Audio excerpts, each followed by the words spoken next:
community on all socials. This is your call to refuel and become the influence your world needs. On this day in history. On this day in history. On this day in history. On this day in history, 19th June, in 1862, President Lincoln signed an act that made slavery illegal in the U.S. territories. In 1867, the Emperor of Mexico, Maximilian, was executed by a firing squad. In 1885, the Statue of Liberty arrived in New York City from France. In 1937, the town of Bilbao in Spain fell to the nationalist forces. In 1953, after the failure of court appeals and a worldwide campaign for mercy, husband and wife, Julius and Ethel Rosenberg, were put to death on this day, becoming the first American civilians to be executed for espionage. In 1961, Kuwait regained complete independence from Britain. On this day in history. On this day in history. On this day in history. Talk radio. I listen to a lot of talk radio. 95.1 FM. Whether it's happening in Port Harcourt, South, Nigeria, or around the world, we've got you covered. On air, online, delivering balanced news and unbiased analysis. Today, 95.1 FM. This is Today, 95.1 FM, Port Harcourt. News.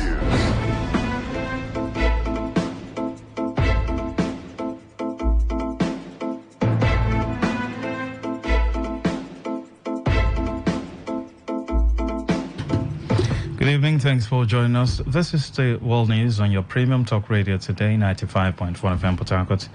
And the headlines: Rivers APC calls for state of emergency amid political crisis. PDP sues for peace in Rivers State.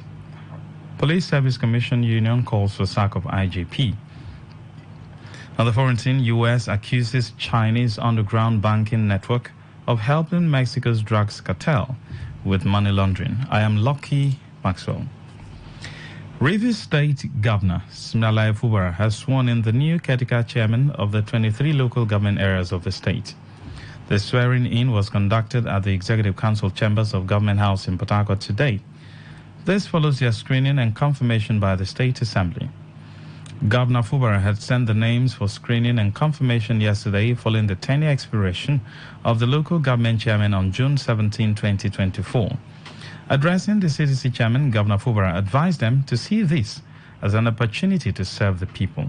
To lead or to manage for a short time the affair of our dear local government areas. Take this opportunity as a call for service. It is not a call that will make you see yourself as a superhuman, but an opportunity for you to protect the interests of your people and to also make us proud at this critical time that our decisions is not a mistake. What is happening here now is a defense of democracy. We will not allow a wrong precedent to be created in this country. It is not about Rivers State. It's not about Fubara. But if in any way this attempt of tenure elongation succeeds, as it becomes a norm. The caretaker chairman are Madigai Dixon Abu Audwal, Happy Benneth Ahoda East, Daddy Green Ahoda West, Otonye Briggs Akokotoru, Reginald Eka Andoni, Orolo Soma Amakri, Asari Toru, Alabota Barasua Boni, Anthony Sobrekon Digema, Brian Gokpa Eleme, David Omereji Emoha, John Otamiri Eche, Kenneth Weden Gokana, Darlington Oji Ikwere, Marvin Yobana Kana, Chijoke Honwo Obiakpo, Prince Will Ejekwe, Ogbagbe Mandonu, Evans BP Ogubulu, Princess Ogan Okrika, Promise Reginald Omoma, Enyada Kukigam, Opobo Nkoro, Gogo Philip Oyibo, Iche Mati Ezebonwo, Port Harcourt, and Matthew Dike Tai local government area. Meanwhile, one of the political stakeholders in Iba Ward 6, Emoha local government area of Rivers State, Obineke Henry Onu, has congratulated David Omereji on his appointment as the caretaker committee chairman of Emoha local government area. Henry Onu also congratulated Chijoke Ihonwo a patron of young ambassadors of Nigeria and a capable youth leader, on his appointment as caretaker committee chairman of Obiakpa local government area. The Iba political stakeholder expressed delight over the appointment of other members of the caretaker committee, describing their appointment as fitting and well-deserved. Henry Onu expressed happiness and felicitations to Abigail Chiolu Ejukwa on her elevation to a member of the caretaker committee of the Obiakpa Local Government Council. He expressed optimism that the appointees will bring their wealth of knowledge to bear in their new roles and prayed for God Almighty to grant them the wisdom to develop the local government areas during their tenure.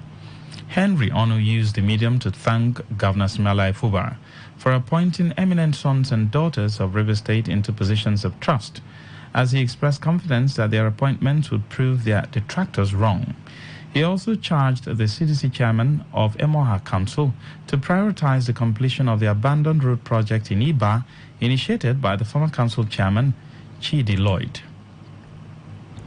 Our former deputy speaker of the River House of Assembly, Leyi Kwani, has urged Governor Fubara to invoke the necessary constitutional powers to address those causing unrest in the state. In a statement made available to newsmen, Kwani highlighted the recent uproar sparked by the controversial tenure extension for former council chairman as particularly troubling, criticizing politicians in the state for exacerbating the issue.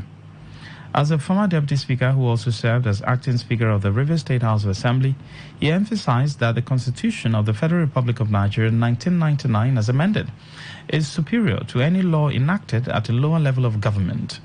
Kwani pointed out that the hurriedly enacted Law No. 2 of 2024 by the dismissed 27 lawmakers is not recognized under the Constitution or the laws of River State, not legitimate lawmakers, as their seat had already been declared vacant by a competent court.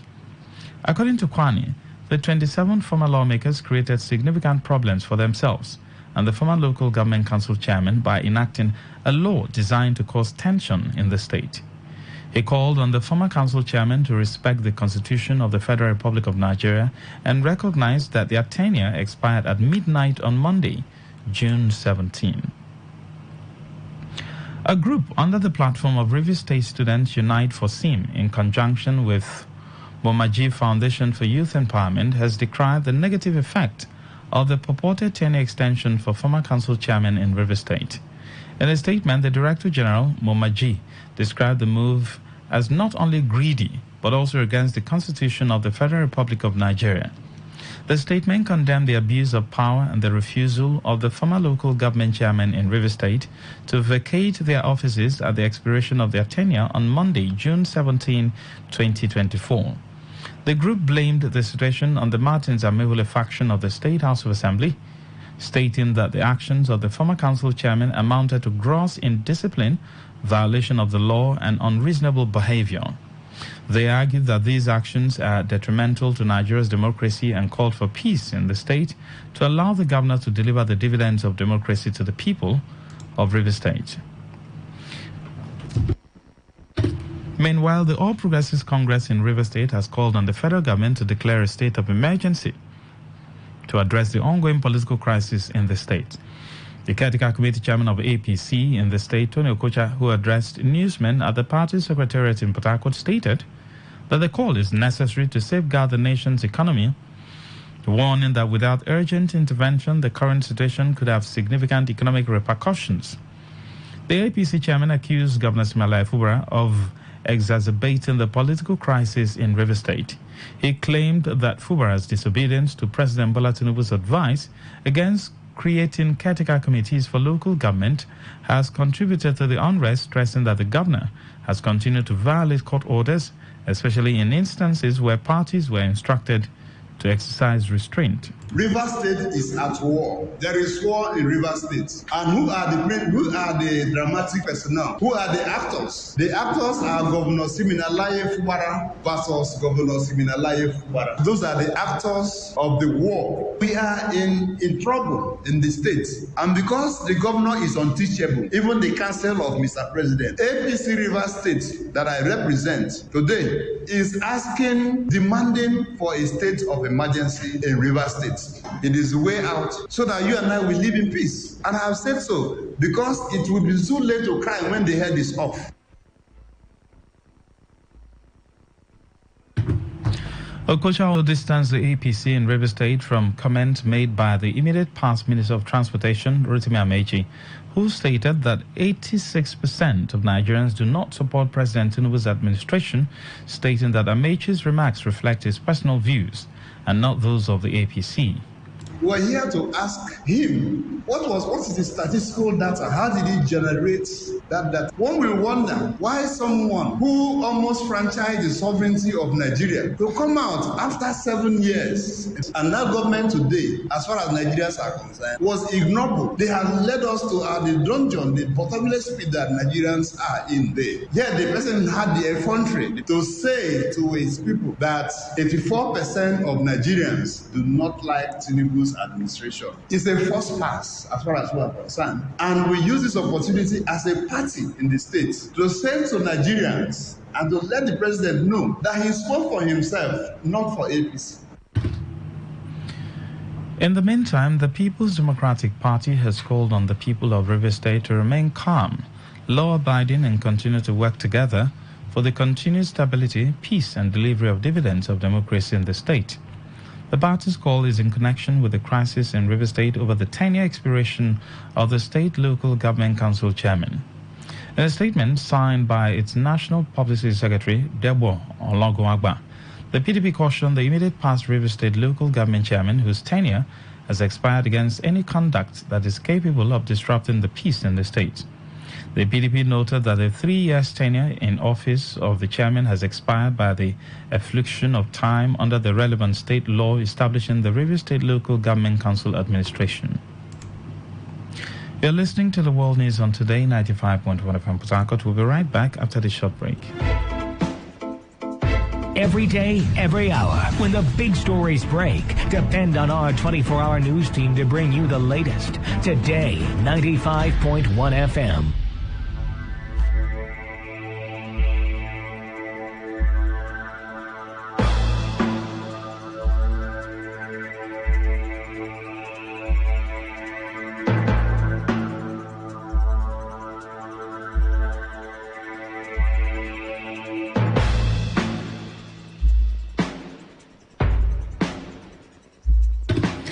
Thanks for staying with us. Now the rest of the news.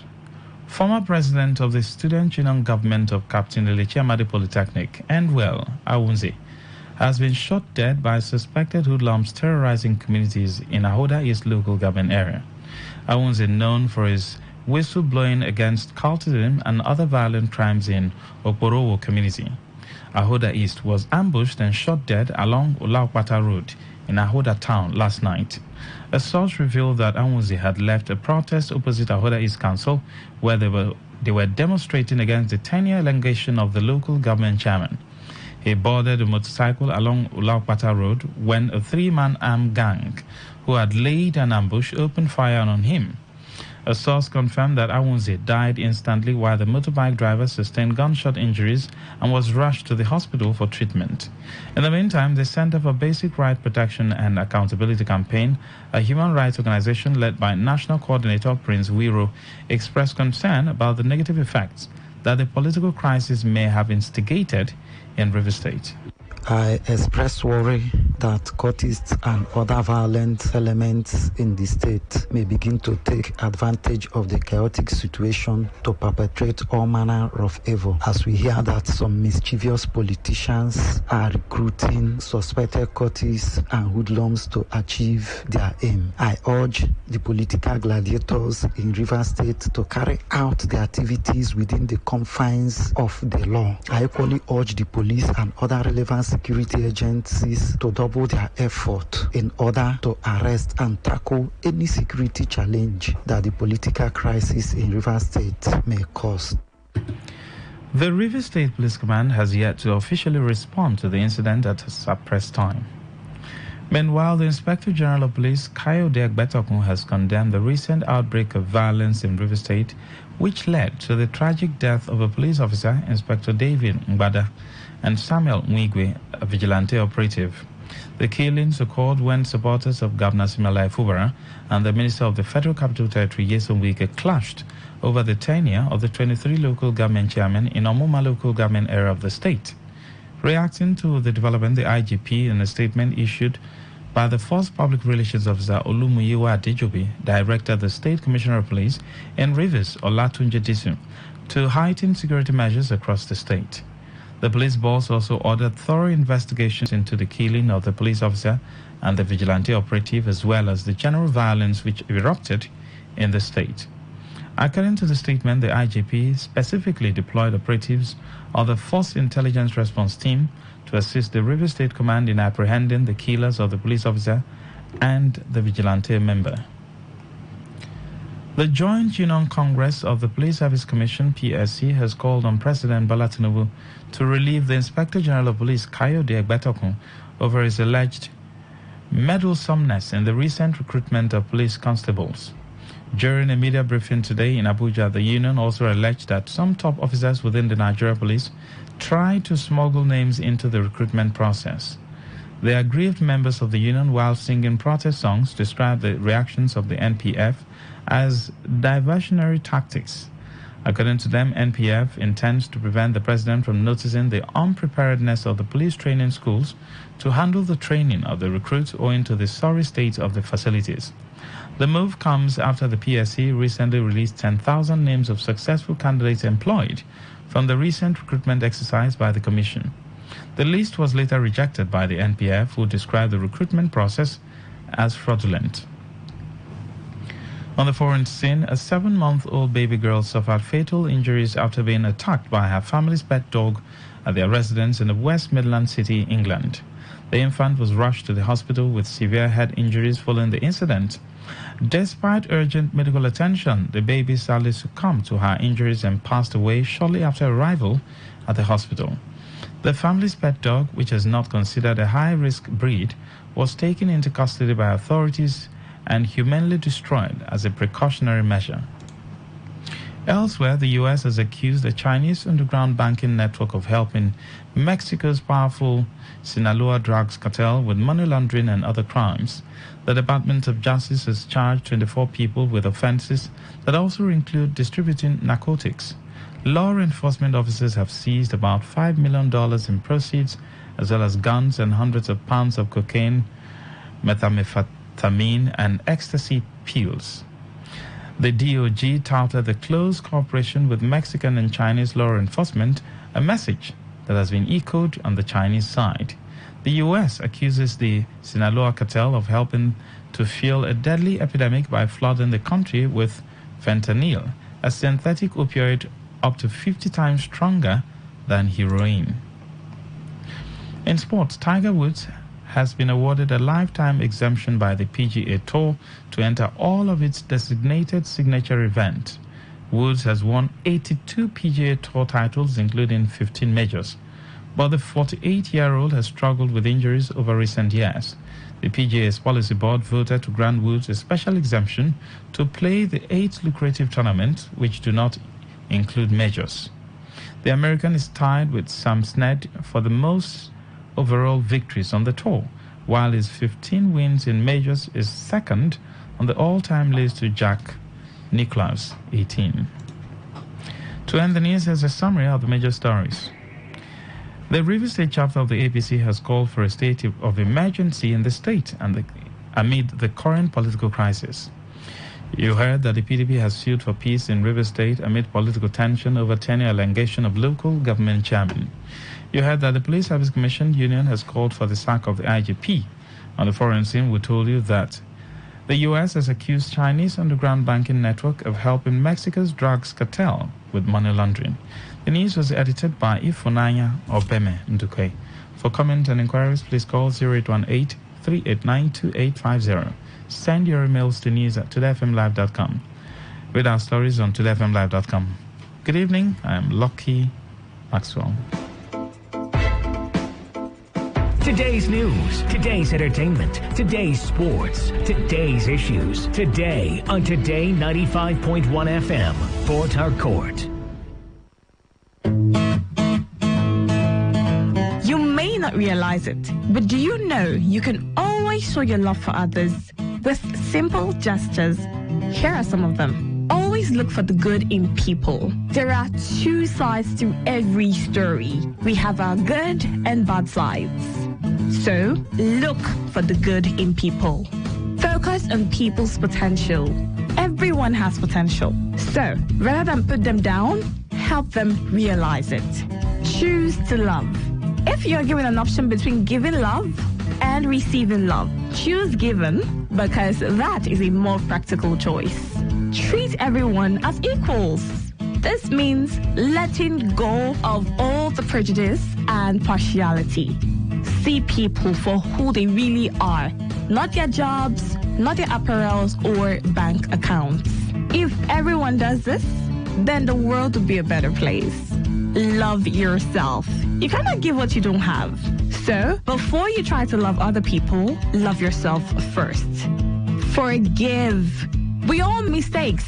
So, whether it's a family or a stranger, the best way of showing love is forgiveness. Everyone deserves a second chance. Show compassion. Care for other people. Care for what they are going through. Do what you can to help. Give back to the community. Remember that a single drop of water can cause countless ripples. That donation, no matter how small, can inspire others to do the same. Smile, even to strangers. Remember that you're never fully dressed without a smile. So, do not underestimate the power of a smile. Talk radio. I listen to a lot of talk radio. 95.1 FM. When it's 5,200 Celsius, that's the Earth's core. When it's 1,000 degrees Celsius, that's a volcanic eruption. When it's 10,000 Fahrenheit, that's the sun. But when we put them all together, that's the inferno happening at Metamorphosis 2024. Ministering live, Pastor George Izumwa, Pastor Chidi Curry. Ministering in music, Peterson Okopi, Prince Emmanuel, Minister Ego, Mr. M, and Revelation. All GIC Choba Lighthouse stars, Shagwani, Amaka, Tega, Taram, and Exito. Also ministering, Dara Speaks, and Zoe Nation. The date is Wednesday the 26th to Sunday the 30th of June, 2024. The time is 4 p.m. every day and 8 a.m. on Sunday. Venue, Gateway International Church, Choba Lighthouse, Alina Havens Hotel, Choba Port Harcourt. Don't miss Metamorphosis, the Inferno. It's about to burn.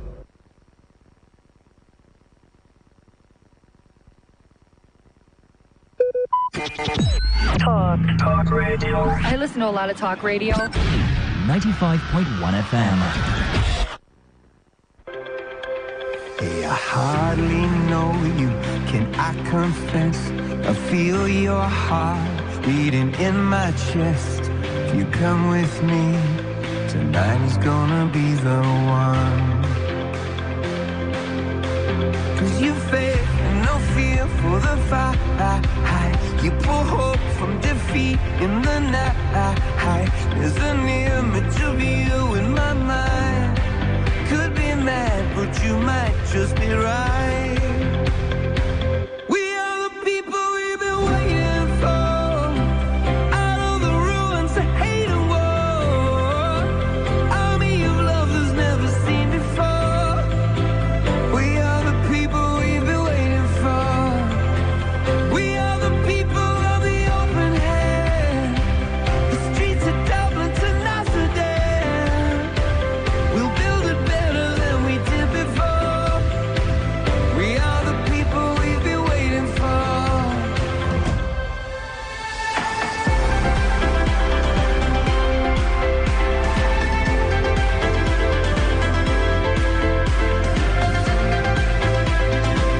We are the people we've been waiting for. Broken bells and a broken church. Heart that hurts is a heart that works. From a broken place, that's where the victory's won. 'Cause you faith and no fear for the fight. You pull hope from defeat in the night. There's an image of you in my mind. Could be mad, but you might just be right. We are the people we've been waiting for. Out of the ruins of hate and war. Army of lovers never seen before. We are the people we've been waiting for. We are the people of the open hand. The streets of Dublin to Amsterdam. We'll build it better than we did before. We are the people we've been waiting for.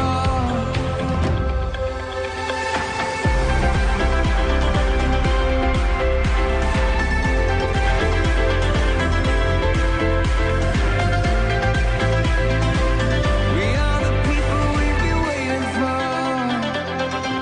Well, good evening, ladies and gentlemen, and welcome to the best 15 minutes of football you'll find anywhere on radio. The show is Soccer Nation, and my name is Harry Ogugo here with you this evening to give you the latest and trending stories in the world of football for your listening pleasure.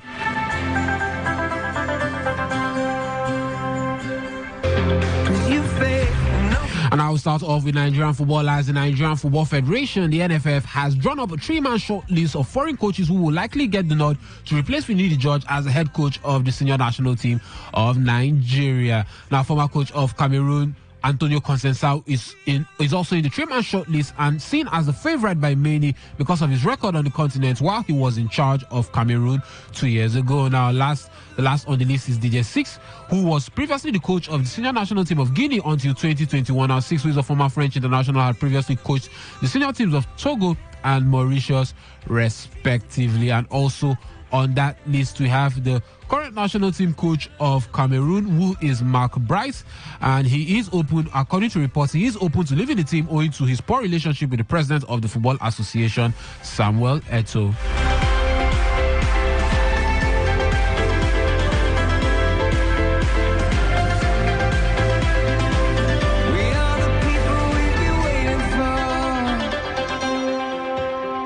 Broken bells and a broken church. Hard there. Still talking about Nigerian football now. Former international Benga Okunowo has cautioned the Nigerian Football Federation under President Ibrahim Guzo to handle the Victor Osimhen issue carefully. Now, Osimhen via his social media handle attacked former coach Finidi George, and his attitude has sparked a lot of reactions from football fans and stakeholders. Now, while speaking, the former Barcelona defender urged the NFF to consider a fine instead of outright ban, as some people have suggested. As he said, and I quote, "NFF should please handle this matter carefully. They should approach Osimhen with understanding and not in a confrontational way.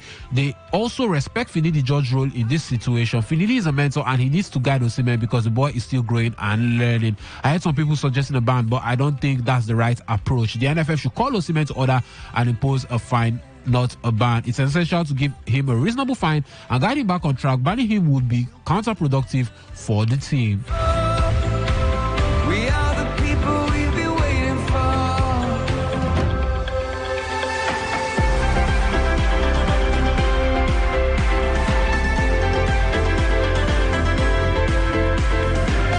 Now, Napoleon's Super Eagles striker Victor Osimhen visited his primary school, Olushoshu Primary School in Oregon, Ikeja, with the African Player of the Year award. Now, Super Eagles striker will miss the 2 FIFA World Cup qualifying matches in December 2023. Beat other nominees to win the CAF 2023 Men's Player of the Year award, becoming the first Nigerian to win the award since Nwankwo Kanu in 1999. Now, his recent visit to the school was disclosed on social media, and the caption did read, "Victor Osimhen takes his CAF awards to Olushoshu Primary School, Ojota, where it all started with street coaches and friends." Hey, I hardly know you, can I confess? I feel your heart beating in my chest. If you come with me, tonight is gonna be the one. Now let's talk about Sevilla's new signing, Chidera Ejuke, as he is focusing on a return to the Super Eagles fold after completing a move to the Spanish La Liga side. Now, Ejuke scored a move to Sevilla 2 days ago as a free agent following the expiration of his contract with Russian giant CSKA in Moscow. Now, while speaking, Ejuke said it would be a good thing to return to the national team, as he said, and I quote, "It's a special feeling to be the first Nigerian, but it just feels good to be part of this team, and I'm looking forward to contributing what I can. I hope that I can return to the Nigerian side. It's always nice to represent your country, so hopefully this will be the time to do that again. Now, Ejuke was part of the Nigerian team at the 2021 African Cup of Nations in Cameroon.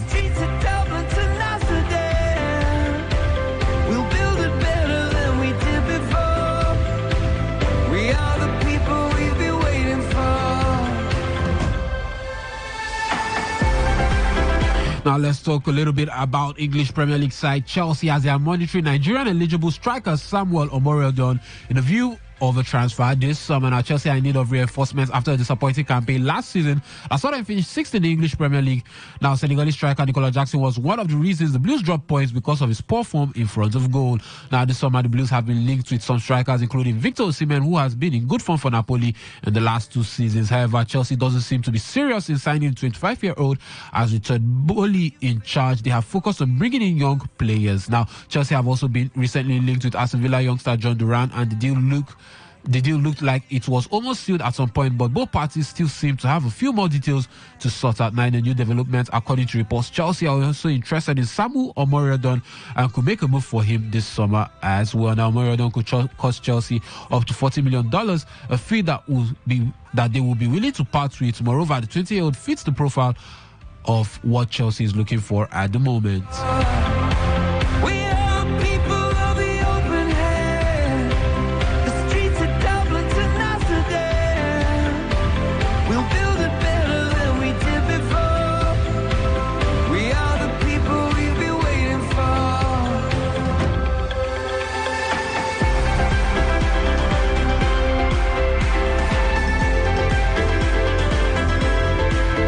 Now let's talk about newly promoted side Leicester City, as they have reached an agreement with Steve Cooper to become the club's new head coach. Now, Leicester carried out a thorough process of due diligence and spoke to a number of potential candidates. Now, the former Brighton and Chelsea boss Graham Potter was one of those and was seriously considered for the position at King Power Stadium, but there were a number of issues on either side which meant that talks could not progress. Now, Cooper, who is 44 years of age, became the Foxes' clef preferred candidate and is categorically not their second choice to take over from Enzo Maresca, who guided the club back to promotion to the English Premier League at the first time of asking last season before recently taking over at Chelsea. You might just be right.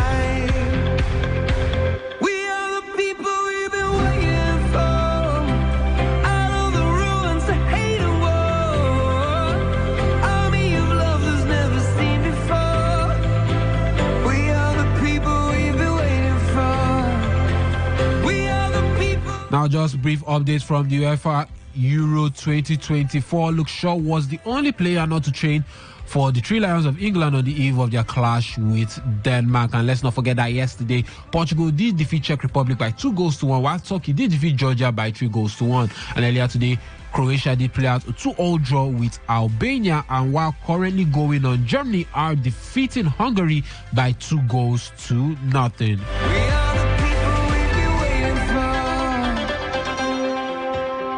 Broken bells and a broken church. Heart that hurts is a heart that works.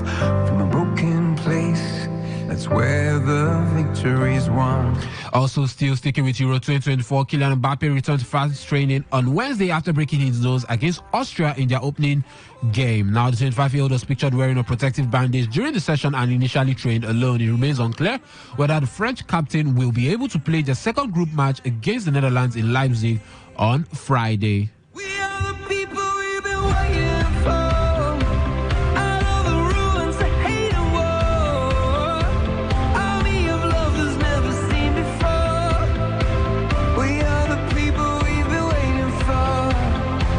Now, Liverpool's new manager Arne Slot says Jurgen Klopp's rivalry to Manchester City boss Pep Guardiola persuaded him to join the club. Now, Slot was announced as club successor in May following the German's decision to step down. Now, Klopp won the Premier League title during his 9 years at Anfield, but finished second behind Guardiola City by a point on 2 occasions, while City also beat the Reds in the 2016 EFL Cup finals. Now, Slot, who rejected interest from the Premier League in 2023 when he was linked with Tottenham, says the competition between the two managers replaced Real Madrid-Barcelona as the biggest rivalry in Europe.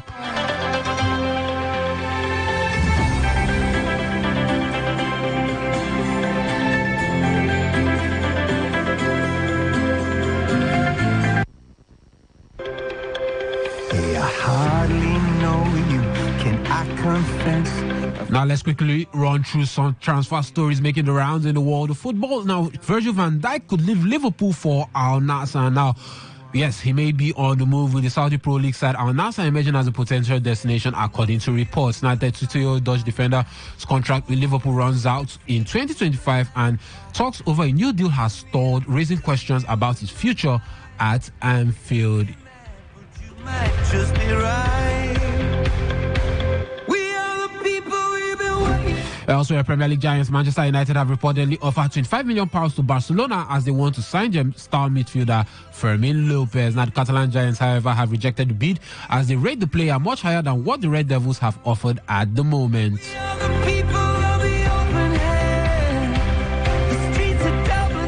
Also, Arsenal are believed to be back in the race to sign Newcastle midfielder Bruno Guimaraes this summer. Now, reports have it that the Gunners are not ready to trigger the player's £100 million release clause. They instead are ready to offer one of their players and cash to convince the Magpies to sell the Brazilian. We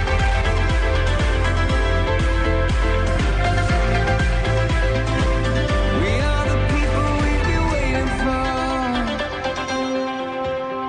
for. Broken bells and broken church. Heart that hurts is a heart that works.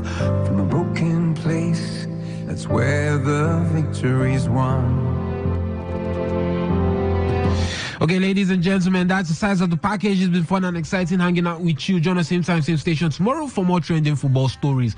My name is Henry Ogugo, and the show was Soccer Nation. On that note, I say stay safe, stay blessed, and enjoy the rest of your evening. Bye-bye.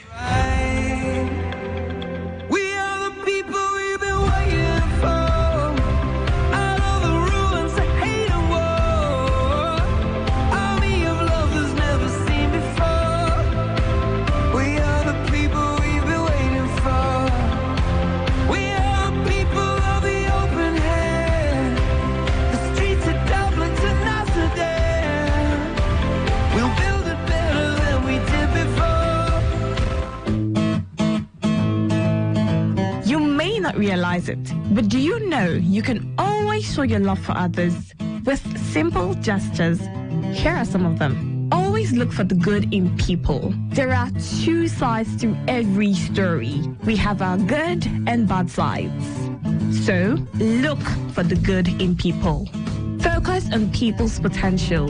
Everyone has potential. So rather than put them down, help them realize it. Choose to love. If you're given an option between giving love and receiving love, choose giving because that is a more practical choice. Treat everyone as equals. This means letting go of all the prejudice and partiality. See people for who they really are, not their jobs, not their apparels or bank accounts. If everyone does this, then the world would be a better place. Love yourself. You cannot give what you don't have. So, before you try to love other people, love yourself first. Forgive. We all make mistakes. So, whether it's a family or a stranger, the best way of showing love is forgiveness. Everyone deserves a second chance. Show compassion. Care for other people. Care for what they are going through. Do what you can to help. Give back to the community. Remember that a single drop of water can cause countless ripples. That donation, no matter how small, can inspire others to do the same. Smile, even to strangers. Remember that you're never fully dressed without a smile. So, do not underestimate the power of a smile. Not only does it lighten up your face, it will also brighten up another person's day. Be the spark of positivity you want to see. When you smile, the whole world smiles with you. This message is brought to you by Today95.1 FM, the voice of the people.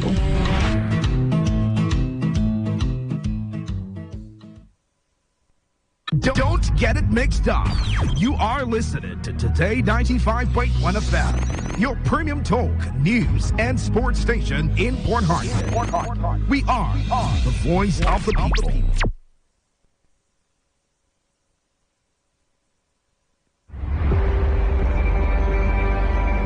Maybe home is somebody's smile when they look at you for the first time. Maybe home is being a home to something you love and adore with all your heart. And that is what life, friendship, and love are all about. Maybe home is listening to all of your favorite shows on Today95.1 FM. We create memories. We inspire comfort. We are the voice of the people, and we are home away from home.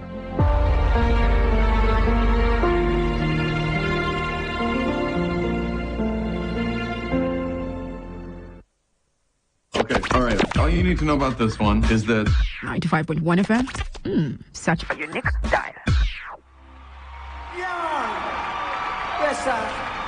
So now I'm gonna give you a song called Like You Do and Everybody Here. We are the slaves until Africa and Africans are free. This is a song called Slave.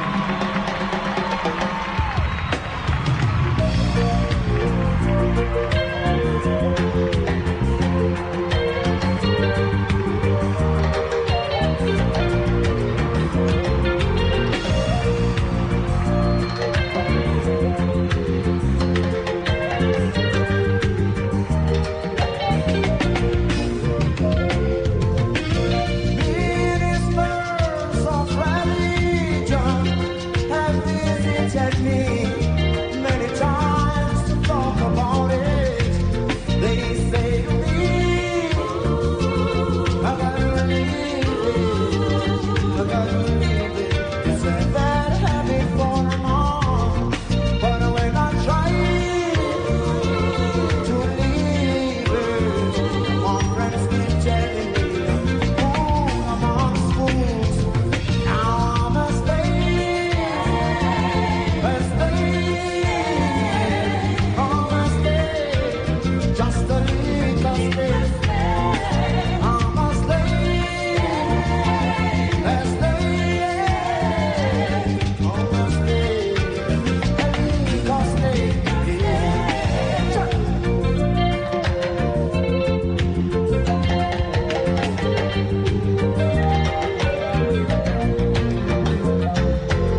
for you to tell me what's on your mind. Welcome on board once again. It's your Premium Talk Radio Today, 95.1 FM. It's Wednesday, 19th June 2024. How is your area? What's going on? Tell me. Are you safe? Are you sound? Do you have any issue within your environment? Please let me know so I know how to pack my bags. Hey, well, these guys are talking tough, eh? If they carry all of us now, out of River State, and they send us somewhere to go and stay and enjoy, will the state be sweet for them? How will it look like? No market, no anything. They will just be blaring siren. Nobody to look at them. Please, you people should leave so that we can live. This state is for all of us. All right. So call by 7 p.m. before we get into area talk. I think I'll use it as my intro. It will be suitable then. So join us on the conversation and tell me what's in your mind, what is bothering you, what's making you happy, what is it that you've been pondering on all this while. Something that is not probably political. You understand? Something that is maybe a little bit of social. It might be food, it might be lifestyle. Let's just move away. I'm referring to heads of God, food for me and my family, and leave the nation. That 7 years of famine, let them die and suffer. But the king was not thinking about himself alone. He was thinking about the whole kingdom. So, one, he listened to Joseph because Joseph gave him solution to the problem, to solve the national problem. And he also brought Joseph into the government. Joseph did not carry ballot box for him. Joseph did not go and shout and threaten his political opponent. Not that those days they didn't have other kings who were, or people within the kingdom also who were, opening their eyes against the king. No, they had. Joseph was not in fact, he wasn't even a citizen of Egypt. But because he had something upstairs, the king brought him into government. How many of our kings do that these days? The whole people they surround themselves with is people who either carried ballot box, people who will go and shout and do protests and make noise. Those are the people they bring into government. If you could learn from that, whatever you could learn, utilize it. Our kings today, they don't listen to people who will not carry ballot box for them. It's all right. We still have a few minutes for what's on your mind. Yes. Max, what's on my mind is the way PHED gives us light at Origwe Road. It's very annoying and it disturbs me. We do not see light in the day. In the night, they will bring it for 2 hours and fiam, off it goes. I am pained. And I have frozen food shop. Just imagine. Mommy Zina from Tony Estate. Mommy, that's Nigeria for you. It's the same thing we are saying now. We hope that electricity will improve. We don't know how Governor Fubara is going to do it, but he has to step in. If not, with the way people are complaining about electricity, if the governor does not step in, one day we'll just like this, we're not going to see light, but you'll be paying bills. That's NEPA for you, PHED. They want to talk about their matter. Good evening. Okay, good evening. Welcome, sir. Go ahead. What is my mind is I see Tony Okocha disappointing Wiki because since he's talking really high, he disappointed Amechi that feed him. So I see him respecting a Wiki before 2031. That's what is my mind. All right. Please leave all these politicians. They have all amassed things for themselves and their families. If they like, they jump from here to here. They will still come back and still hug and still say all those time, all things have passed away, all things have become. It is you that have not benefited from the national cake. They have benefited enough. And they still want to benefit from the national cake. I don't have sympathy for any of them. Because all of them, their children are abroad. With state funds, not their public, not their private money. If not, show me the shop they owned before they went into government. Please snap the shop and send to me, or the factory they owned that they were producing biscuits or tomato paste or powder or soap or bobo juice. Send it to me now. Let me see. Tell me this person owned this shop, owned this factory.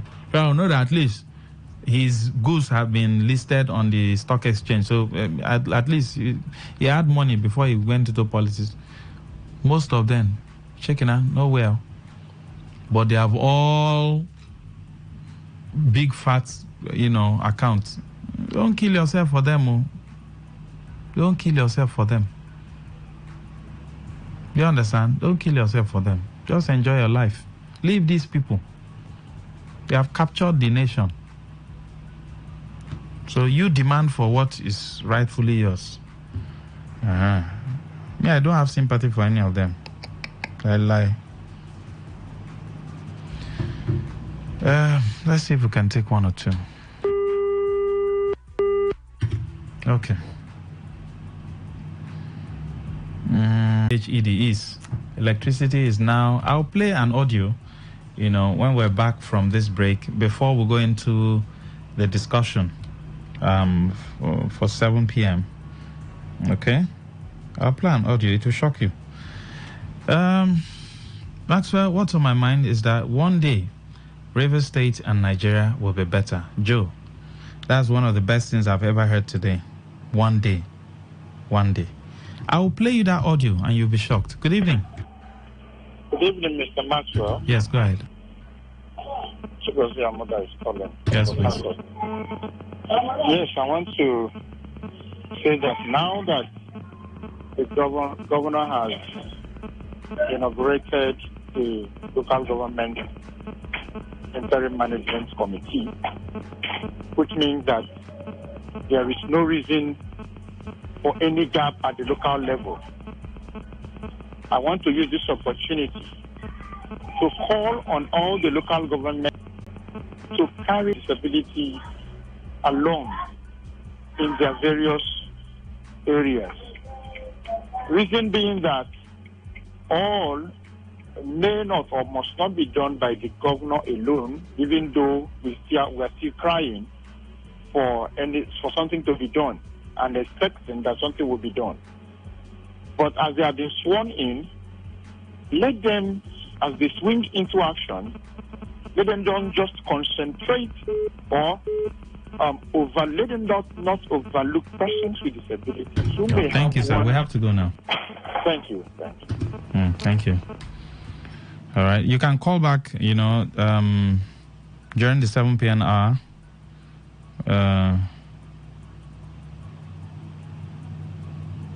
Okay.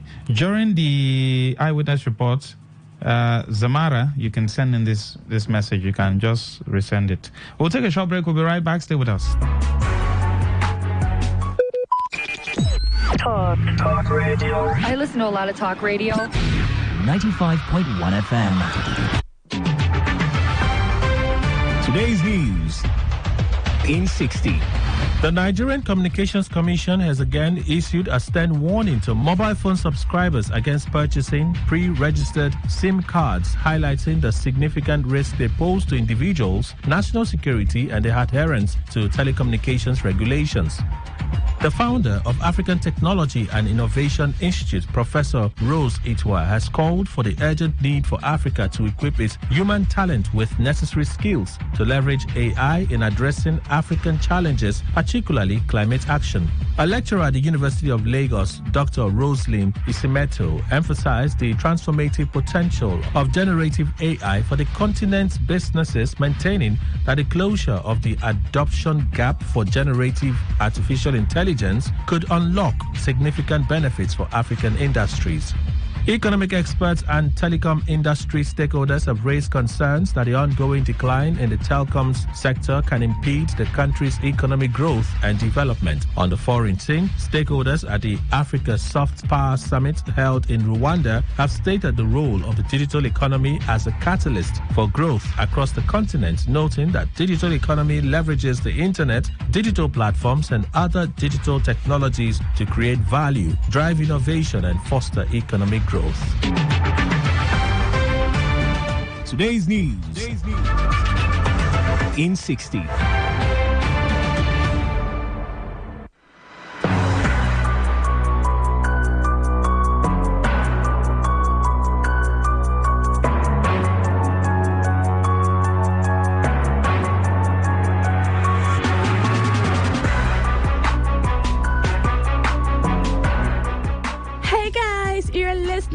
To Today 95.1 FM. It is the movies and trends segment of Area Talk. We are your hosts. I'm Amaka and Blondie. Welcome. We are about to take you on an enjoyable promenade, and I can promise that today is going to flow with nothing but juicy gist. You bet, Amaka. You bet. And I'm sitting pretty and I can't wait to get started.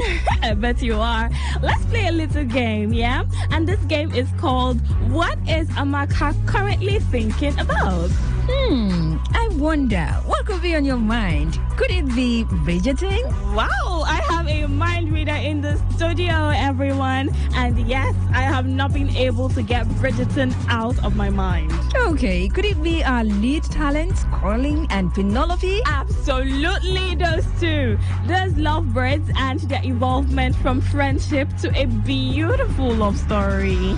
You know, Lady Whistledown would do a great job in capturing all the twists and turns in your story. I know.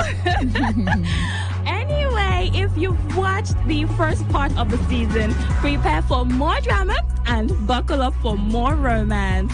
Let's take a quick break. We'll be right back. Dearest gentle listener, are you seated?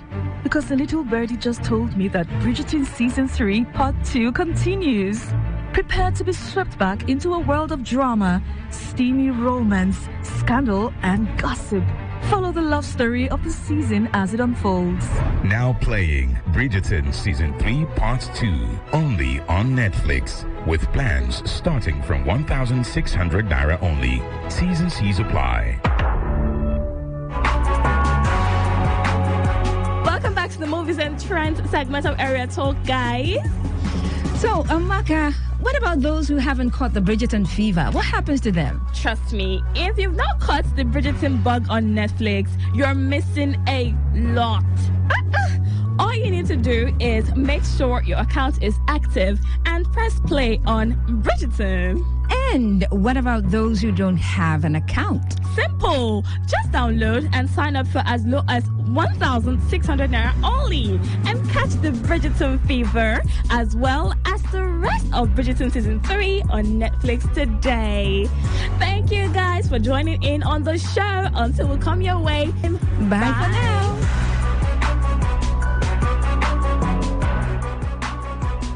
Dearest gentle listener, are you seated? Because the little birdie just told me that Bridgerton Season 3 Part 2 continues. Prepare to be swept back into a world of drama, steamy romance, scandal, and gossip. Follow the love story of the season as it unfolds. Now playing Bridgerton Season 3 Part 2, only on Netflix, with plans starting from 1,600 Naira only. T's and C's apply.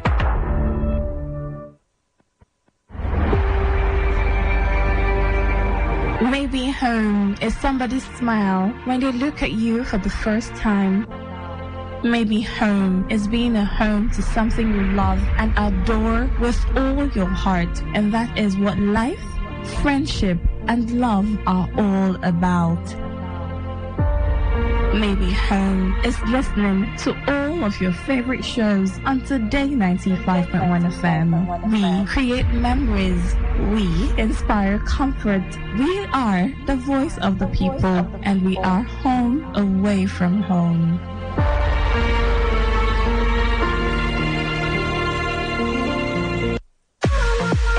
What's a successful business without sales? And what is sales without an audience? Well, do you know that you can reach 8 million listeners across 6 states in 2 geopolitical zones all at once? How? With Today 95.1 FM, you can get millions of people to know about your business. And what does that mean to you? More sales. Call 081-389-2850 now for more information.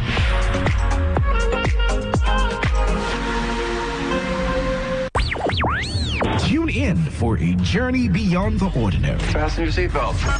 We're not just a station. We are the station. Today, 95.1 FM, the voice of the people. Okay, all right. All you need to know about this one is that 95.1 FM. Such a unique style.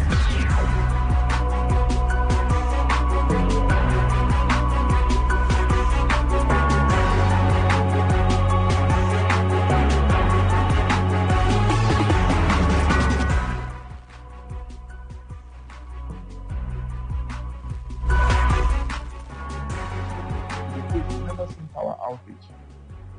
When there's power outage, they die of stress. If they take light in New York, the state might pay them stress allowance. If they take light for a day in New York, they might pay them stress allowance. Seriously? Yes, because they don't know anything like that. They don't know what it means for there to be no light. Look, I go to America. I've lived there for a season. I look for overhead tank. I'm seeing water running. I say, where's the overhead tank? I don't see. I look for pipe. I don't see pipe. Then I now track the water to waterworks. You don't have water in your house in America because you are rich. You have water because you're a human being.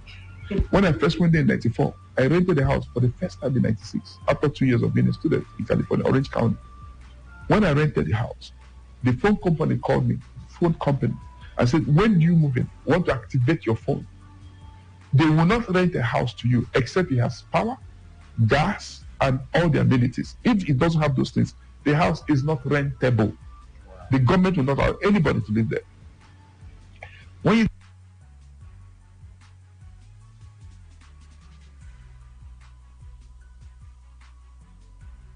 the place is never seen power outage. When there's power outage, they die of stress. Wow. If they take light in New York, the state might pay them stress allowance. If they take light for a day in New York, they might pay them stress allowance. Seriously? Yes, because they don't know anything like that. They don't know what it means for there to be no light. Look, I go to America. I've lived there for a season. I look for overhead tank. I'm seeing water running. I say, where's the overhead tank? I don't see. I look for pipe. I don't see pipe. Then I now track the water to waterworks. You don't have water in your house in America because you are rich. You have water because you're a human being. When I first went there in 94, I rented a house for the first time in 96, after 2 years of being a student in California, Orange County. When I rented the house, the phone company called me, and said, when do you move in? Want to activate your phone? They will not rent a house to you except it has power, gas, and all the amenities. If it doesn't have those things, the house is not rentable. Wow. The government will not allow anybody to live there. When you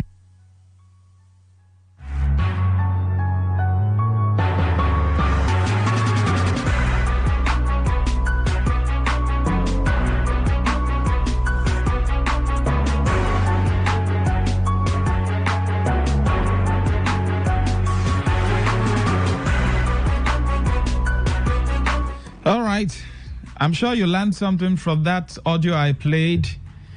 You don't have water in your house in US because you are rich.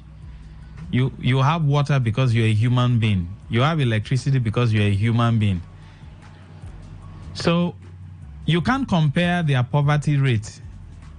As in, you can't compare someone who is poor over there with someone who is poor. More pankere house. You buy one car for your wife, and you buy one for yourself and one for your children, and you have 1 year generator that you can steal diesel somewhere and be powering. You'll be carrying your shoulders up that you're a big man, and you'll be oppressing everybody on the street. That's what poor man has over there.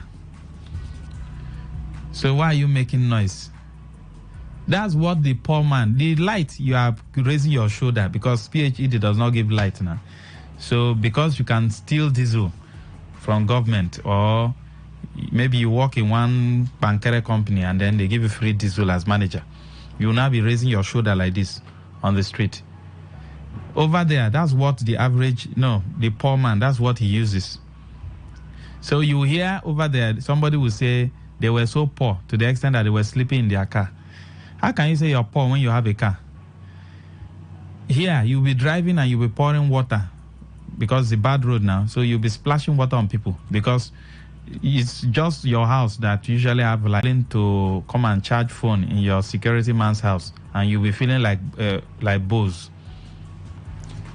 Over there, everybody has light and water. So you don't have water and light because you're a rich man. You have it because you're a human being. Did you hear that? And he also said once they take light, that they might die of stress. A friend of mine, the uncle brought the children back. They were born over there, so they came back for Christmas or something. And then they took light in their house. And then the boy started shouting that rapture has taken place. Rapture has taken place. I think then he should be 7 or 8. Since he was born, they have never taken light once. So when light, he didn't know he was in Nigeria, that here they used to take light. So they took light. Before they could put on the gen, he was screaming.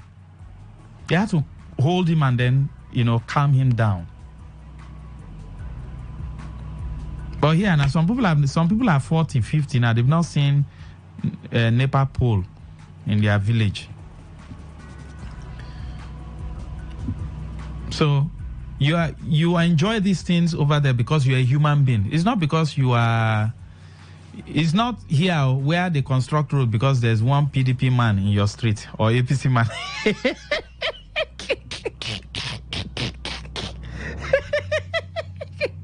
NDDC will bring street light because there's one NDDC man on your street. Certain administration. Once they have enemy on your street, once those people, I won't call their name, once the man has one enemy, an opposition on your street, your road, you will swim water. That road will be like that till Jesus comes. He will not do it. Lie. He might even do the other one, crisscross that road, but you see that your street. Except that man, that his enemy, leaves that place. You see how... Oh... In fact, let's talk some other things, eh? You see, this our democracy is a very funny one. So the average man there has light, has water, has gas. The only thing is, you have your small job that you're doing, you're paying your bills. You're paying your electricity bills, your gas bills. You don't go outside to buy gas. Like, someone from my church went to Scotland for his master's, and then nobody will come and tell you to pay.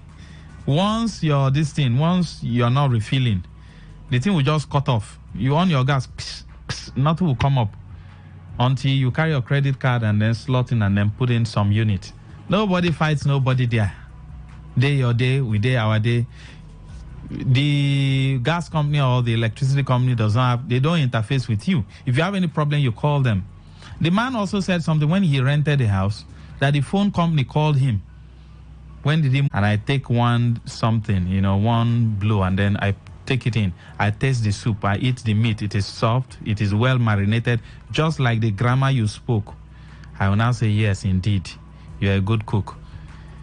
If that is not the case, and you spoke all the big grammar, and then I tasted the soup, meat is strong, marination, no salt, pepper is, over. They scored 2 goals and they won. Who won the match? Is it possession we are going to chop? Oga, delivery. What is your scorecard? Leave English. So, over the years, we've had some governors do CTC throughout their tenure. We've had some governors also do local government elections. And if you discover, you will notice that each time they do local government elections, that party will sweep everywhere. If it's APC, if the governor is APC, APC will sweep in all the local governments. If the governor is PDP, they will also sweep. And I used to ask, Como, is it that the people don't love people from other parties that also contested the elections? Is it only people from the party where the governor, is from, that there is so much love? I also used to ask these questions. Do people really vote? As in, when I mean vote, do their vote count during local government elections? Like, everybody came out, queue up, ping, ping, you were pressing, and then they counted it 1, 2, 3, this one from each ward, and they collated it. Because, of course, we know what transpired during the 2023 elections now. Or don't you know? Even the blind and the deaf, they know what happened now. Don't allow me bring back those memories. We know what happened in this country now. Don't you? So, some of them have conducted local government elections. During eyewitness report, my community secondary school, dilapidated. CSS, Mpuku, dilapidated. CSS, Ipu, dilapidated. CSS, and these are the functions. So how come all the CSS, they are all dilapidated and you had elected chairmen? So our problem, is it about following the constitution, which is a right thing to do? Has it translated into performance?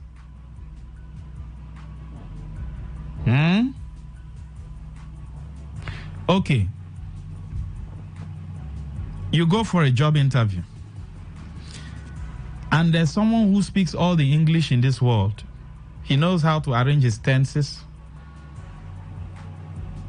You know the practicality of the job. You don't speak too much grammar. And then they feel that it is this man that is speaking English that can do the job. But when it comes to the practicality, you beat him hands down. If I am an employer, I prefer to employ people who will give me result. It's not English. All the English we've been speaking in this country, like a particular, I wanted to play that audio one of these days, but I refused to play it for some reasons. The man said, even though the statement he was making, let me not refer to our country. He said people in that country, that all of them are illiterate. And he said the reason why he said all of them in that country are illiterate is because, so if the people who are making their environment comfortable for themselves, you can call them literate people. But some other people speak English from morning till night, but there's no water. People are drinking from a stream, from the stream, where they also do their number one and number. The physics are inside the stream. So would you call this other set of people literate people? Literate people create, they build their environment to be comfortable. They put street lights everywhere. They ensure that the roads are smooth. They organize the city.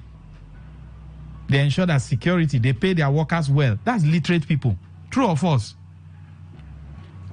If a man has so much money and his children can't eat good meal, and his wife is looking tattered, and his children can't go to a good school, but he has so much money, and his wife is jumping keke and bike to take the children to school, how would you look at that man? You look at him, would you look at that man as someone who has sense? No, now you say this man is illiterate. With all the money we get, the wife is still jumping bike. What if something happens? What is the essence of having money? Is it not to enjoy?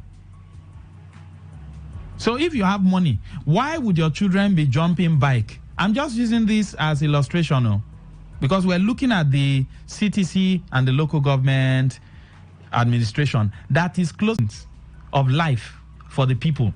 Water, electricity, what again? Internal roads, primary healthcare centers, primary schools, what again? The parks, markets. These are small, petty things. Very small and petty things. That's their job. So, if the man has so much money, but his children can't eat good meal, they can't go to a good school, the wife will have to jump bike to take the children to school, but the man has so much money. You will say, this man, you will call him one name like that. I won't call the name on radio. Chat me up, I'll tell you the name. It's in a local language. You say, this man, I beg, shift. Because the essence of God blessing you as a man is for your family to enjoy. And then your extended family. Why would I have money and my children will not planting anything? Just be carrying the fruit. They will recreate themselves. Eat, enjoy yourself. The animals, they are there. The fishes are there. Catch them, roast them, enjoy yourself. That's the essence of life. So, we've had CTCs, or interim, whatever you want to call it. Someone sent me a message that it is interim, one thing. I say, whether it's CTC or whether it's interim or, is there light in your locality? Do you have primary health care center? Just watch now, from 8 p.m. now, you will see complaints from different. My man will always send me how many schools. It means in that's his village, almost all the schools are dead. Yet, we had local government chairmen. Am I lying? They just left office now. How much will it take to renovate those schools? 100, 200 million naira. If it will be up to that. Some, no chairs. Children are learning on that. So would you call such people literate people? No, I want you to use your conscience. So whether you are APCO or PDPO or Labour, we are not talking about party now. We are talking about using what God has given us to provide an enabling atmosphere for us to enjoy life within our locality. And that is what, whether the CTC you want to call it or the local government chairman are supposed to provide. The roads are divided into 3: Trunk A, Trunk B, Trunk C. Trunk C roads are supposed to be taken care of by local government, internal roads. Then when the NDDC comes and then they do 1 or 2, it's an addition. But the local governments are supposed to be taking care of. They are supposed to be ensuring that, in fact, they are the governors within the local government. Then there's a governor general, which is the governor. Now, in this case Governor Sim Fubara. Governor Sim Fubara is not supposed to come and do 1-2 kilometers of road.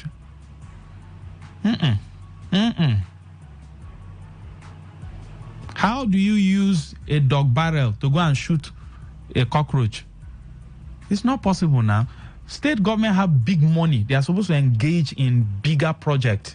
Electricity, transmission, railway, monorail, Trunk B road, 10 kilometers, 12, 15, 20 kilometers, big bridges, secondary healthcare, university, School of Engineering, School of Agriculture, these scholarships, local, abroad. That's what state governments are supposed to be doing. But why are the people at the grassroots calling on the governor to come and clear canal? Who is supposed to clear canal? Is it not a local government chairman? But they are the ones, they are now calling on governor to come and clear canal and bigger drainages. You see the problem now. So governance at the local level has been stalled. I like giving instances. Not this past government, the one before the other one. You can use your whatever and guess. My own local government chairman was paying our NEPA bill in my own LGA, so we're having steady electricity. If he called PHED, then NEPA, had discussions with them. When transformer is bad, the local government fix the transformer. When pole, there's like when there's this what do you call it now? Heavy rainfall. 1 or 2 or 3 or 4 poles will go down. Immediately. So if they take light now because maybe one or two poles went down, I can assure you in 24 hours, electricity will be restored. Because PHED will work sharp. Because someone in power is involved. My question to you, why is it that you don't have light in your area? Your local government chairman just left office. He's been there for how many years now? 3 years. Some of them even did CTC too. So some of them did CTC and then, in quote, what they call election, were elected. Right? What is the performance rate? So I want you to do your analysis because I'm going to ask you, which one do you prefer? Do you prefer CTC or elected chairman or performance? What you prefer, is it CTC or interim management team or elected chairman? I don't know. I think I heard something, but I won't say it. Maybe they might be preparing to conduct elections, right? Okay. These guys maybe can hold on for 2-3 months. 3 months, right? And then elections will hold. Do you prefer interim management, elected chairman, or you prefer performance? I was listening to one of the sister stations and I heard one of the past LJ chairmen. I built secretariat. I built this. I said, come on, auntie. I think it was a woman. Are we all going to live at the secretariat? We are talking about things that affect the common man, basic things. And that's why I had to play that audio. That you don't need to enjoy water, electricity, because you're a rich man. You enjoy it because you're a human being. So as human beings in Ahoda East, Ahoda West, Kana, Gokana, Eleme, Tai, Ogubulo, Akokotoro, Asaritoro, Degema, Port Harcourt, Obiakpo, Ogubulo, Oyibo, Omuma, your CTC chairman should give you light, should ensure that the primary schools are working, should ensure that the primary healthcare centers are working, and your wife can go to the primary healthcare center and give birth to your child free of charge without you paying a dime. It is because you are a human being. So let's talk as human beings now. Leave party. Leave allegiance and support. You are hungry, yet you are chanting party. You know they tire.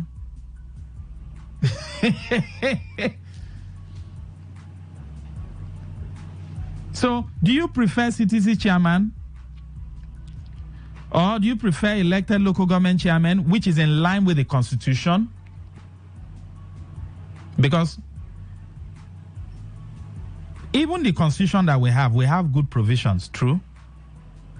Why haven't those provisions benefited you? So even when the elected officers say we are doing this thing in line with the constitution, how does it benefit me? That's my question. I don't believe in grammar. I believe in what? Practicality. Oga, I am hungry. Give me food. Don't speak English for me. Oga, I want to go to school. Pay the school fees. Oga, I want to get health care. Pay the fees. Ensure there is drugs. No English. No English. So what do you prefer? CTC?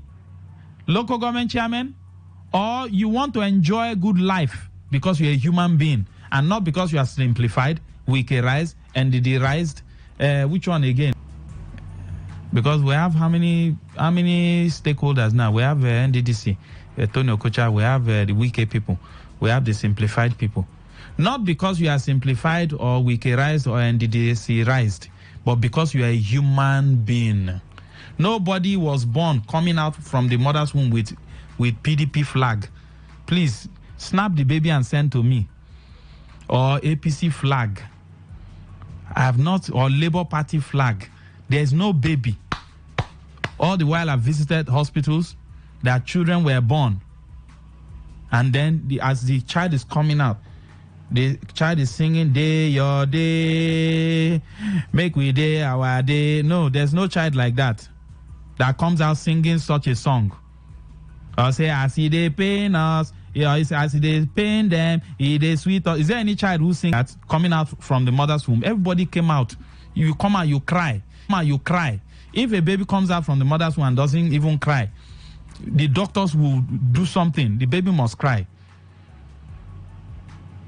It's when we started growing up, then I say, oh, you want to join this party, you want to join this, which is not bad. But all the party you have joined, Oga, have you enjoyed the basic things of life? So do you prefer CTC chairman or local government elected? I am sure, I am believing God that, of course, they will do that in line with the Constitution. But when they do it in line and it's in the line, why is it that you will not also in line get free health care, ensure that your children go to school, ensure that your wife gives birth in the hospital free of charge, ensure that all your internal roads are built, and then you have electricity, both street light and there's light in your house? Let's talk. Good evening. Yeah, Lucky Master, how are you this evening? I'm great, sir. Go ahead. I thank you so much for this enlightenment. Because, like I keep telling people, you can't practice what you don't understand. It is a danger for you to practice what you don't understand. I think, let me give you an instance why we are suffering in this country. Because this is not a system we understand. That's why we are suffering. If you see an ocean, you know how oceans are made? Yes. Little drop of water, tributaries of river, all coming together, then will flow into the ocean. The ocean will not be big. Abi? Yes, sir. If you look at a tree now, before you get the fruits and the whatever, they said the tree is very healthy and it grows, it matures, fruit comes out. Every part of that tree, from the roots, from the stem, from the every part of the tree is functioning. Nigeria is not functioning today because even the so-called federal system of government, from the grassroots where we're supposed to have these basic amenities, they are not working economically, socially, and name it. That is why you can come out today to say Nigeria economy is not functioning. Because what is supposed to be, that is not what it is. And I've said it severally. It is the governors that are causing this problem. Look at how our governor was saying today that they will appoint CPC, chairman, and whatever. When constitutionally we know that this thing is wrong. We are running a constitutional democracy. We don't even understand that we need to hold it. I will be here calling Tinubu in Abuja. Meanwhile, my local government chairman, I can go and knock at his door to even use my language to ask him, oh boy, the money they brought this time, why are you not renovating this school? Somebody will be calling Tinubu. Meanwhile, in his local environment where the economy is supposed to grow, economy is not growing, nothing is happening. Maybe governor will just come, I know your salary, take this one, after the party header, here this one and all that. And here we are. Why will the country grow? See, you don't turn a tree upside and expect it to grow. That is not how it works. No wonder these people, they mention that we are underdeveloped and people that are trying to develop. You know why they call us that? Because we don't have the character. You are talking about education. I beg to disagree with you. It's not because people are educated or illiterate or whatever. If you are enlightened and you're civilized, because we still have most of the people who occupy this position, are they not educated people? Some are doctors. Two of us. So right. There are people who did not even go to school that are more civilized than those people who went to school. Because even professors, some of them still do what they are not supposed to do. Why some people who didn't even see the forward of school have good character and everything. So for me, I think it's high time that the people begin to come to that level of consciousness to know that if we want to hold any government responsible, it should be the local government first. Because that is the government that is closest to me. And every month they collect allocation from the federal government. Is there any month they don't give them money? There is no year any local government does not get over 3 billion. They can set up farm, they can do so many things, but they will not have to come and collect revenue. Even in the forest, you are trying to do any small business, they will not have to come and collect revenue. But they wouldn't know how to fix a small road. A local government chairman will be blaming Tinubu. A local government chairman will be blaming governor. Why he's not doing his own? It's really a pity, in short. He didn't start talking of uncivilized people go there or not, except consciously we will begin to realize this thing and begin to hold people accountable where we're supposed to and stop disturbing federal government. Thank you. Thank you very much. Okay, someone just corrected me. He says it's Wikematic. So there's simplified, there's Wikematic. Then the other one is what now? NDDC-rized. Whatever you want to call it. Good evening. Master. Wellington, go ahead. Master, like, would take out if you lie. If you lie. Wellington, we can barely hear you. Are you by this Okrika? Can you hear me now? Yes, go ahead. Now, you know I always believe in performance. If any of them did not perform, they should drop them with you one. They should drop them. There was ECC, I mean?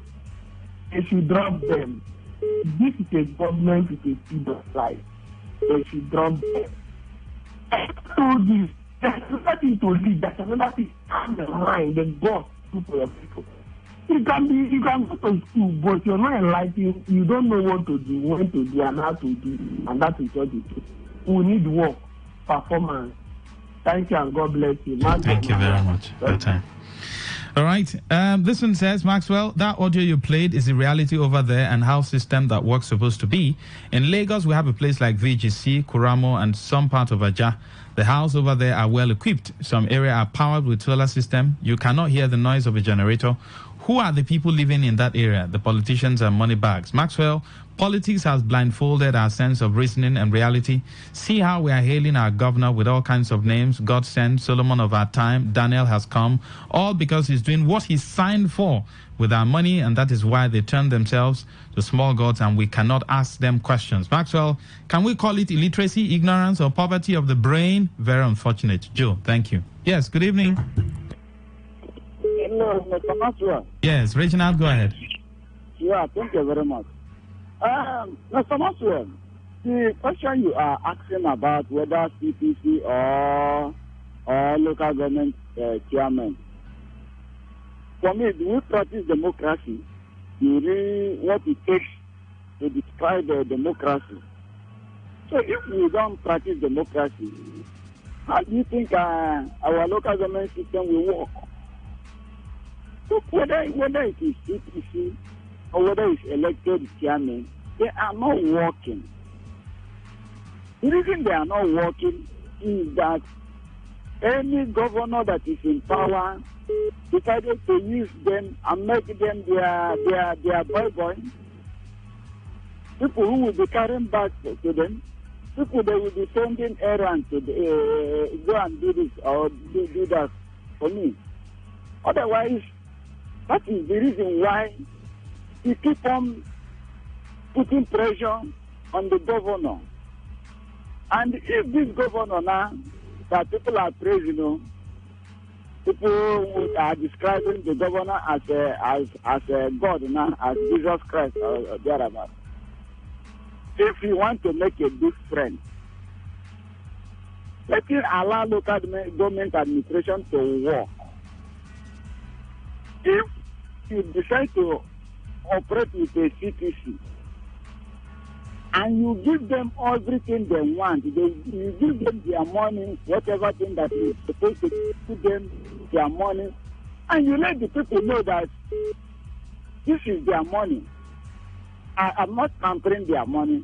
And you give them a marching order on what to use that money for the benefit of the people. By so doing, the local government administration will function. Whether it is a CTC chairman, it will function. Whether it's elected chairman, it will function. But a situation where you decided to say local government administration, local government money belongs to the state, belongs to you, and you will have to direct or choose Thank you, sir. whom you will give or you will not give. Thank you, sir. Whichever government it is, it will not work. The evidence of democracy cannot come from that angle, from that area. Thank you very much. Thank you, Reginald. Thank you. Maxwell, good evening. We are the problem of ourselves. We prefer to suffer.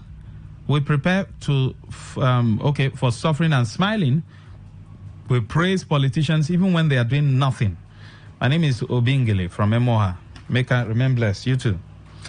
Send in your messages. Let's take them. Good evening. Yeah, Mr. Zion. Go ahead, sir. I want to ask, how many of us are so tenacious, calling, accusing, challenging the government, are participants when it comes to governance or electoral periods? It's very easy to cast aspersion, to correct people. The politics of today, we just want to sit down and accuse people. Look at the perfect job Governor Sim Fubara have done under DCGCs. Are you aware he gave a marching order that non-indigenous should be among those 7-member cabinets? Are you aware that he gave a standing order? Non-indigenous must be among you people. Are you aware he asked the local government, you to go and bring who will present you? Are you aware? That is a man that has the capacity. You are telling me thank you, and now have to talk. How many minutes I talk now? You are telling me thank you because I'm telling you, no, I don't like this. If you can give us 4 minutes to talk, also give me 4 minutes to talk. Go ahead now. Not when I'm trying to dissect the truth that speak the conscience of us. Because most of us who are calling now, I challenge any of us, how many of us are participating in election? Have you ever come out, I want to be a counselor? Have you done that? Now God has given us a Messiah. Excuse me, Mr. Zion is a proponent, a disposition of Governor Sim Fubara. So any opponent I challenge on his name, he deserves it. If he can give this from the CDC, imagine how the local government will be. Thank you. Let us get involved. Don't just stay aside accusing. We have made a mistake of the past. Thank you, Mr. Zion. Now, all right. We got your thought. We got your thought. Involved and stop casting aspersions. Thank you. Thank you. Thank you. All right. Michael says, okay, let me take this. Yes, good evening, OC. Hello, Maxwell. Yes, good evening, sir. Welcome. Go ahead. Good evening. God will bless you and Barrister Victor for what they do for the other people. Some people might not understand. Max, I want to use this opportunity to advise Governor Sim and his caretaker man. Let them work. Let them work for the people. Let them give youth jobs. Work industries that will make this youth very busy so that their massive supporters will not be disappointed. I think that is the most important thing. Because this is the kind of youth that went and blocked the secretariat. If those youths, many of them, they're busy, nobody will leave his work and go and block a local government headquarters. And the Max, again, I want to advise both the federal and local governments. Let them do something. There is poverty in this country, serious one. And with what I saw yesterday, I think this is sign of something that might be for this whole country, when the youth of this country decide to take over this country. Remember in one of your shows, I told you that I'm seeing this Nigeria sitting on top of gunpowder. With what I saw yesterday, there is trouble. So, for me, the earlier the better. Thank you, sir. Thank you very much. We appreciate you. Yes, good evening. Welcome. Hello. Good evening.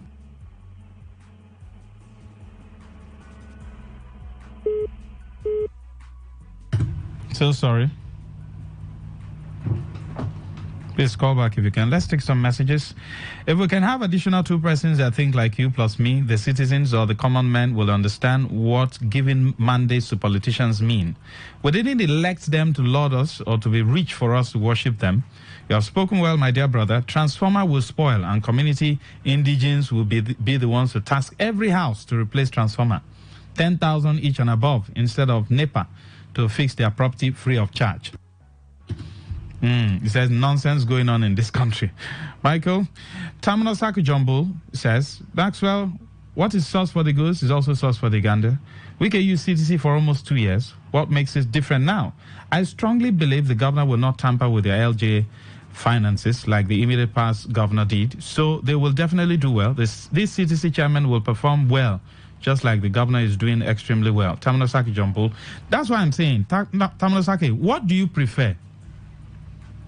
What do you want to see? Is it not performance that you want to see? Like somebody said, if a goat will sit on the throne and he will have electricity and he will have security and every basic thing, let the goat be there. But if you want to keep a professor and then everywhere will be in darkness, no security, what is the essence of having a professor? Good evening, Maxwell. The problem we have in this state called country is that we have clouded ourselves with seeing the essence of real governance that Aristotle called the good life.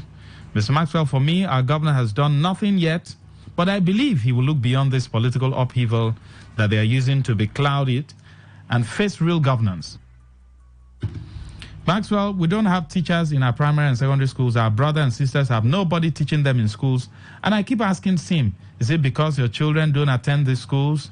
Please, my governor, do something about our education so that our children, when they grow, won't be used as thugs.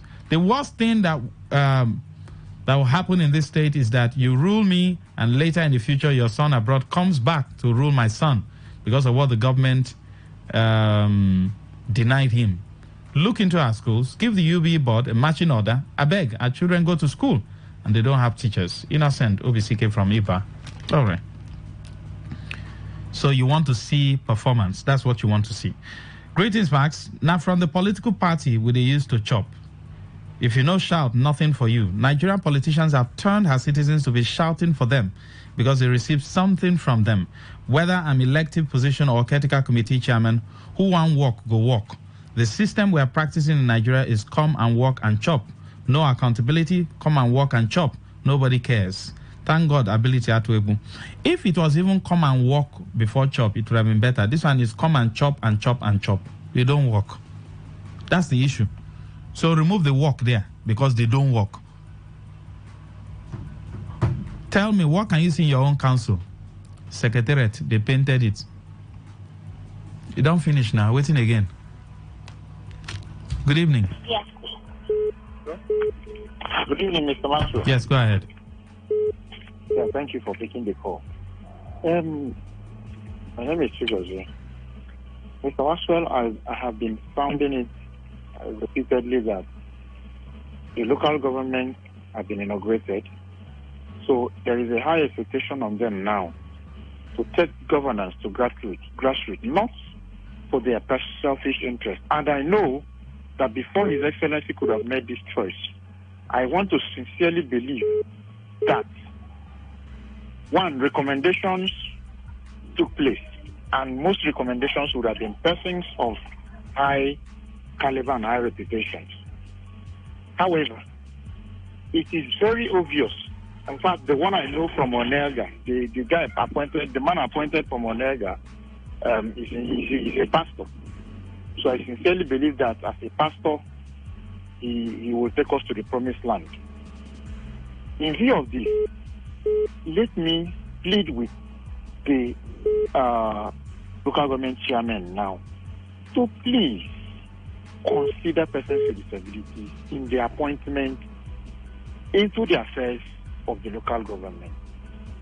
What I mean, I am very much convinced that we, or that persons with disabilities, have all what it takes.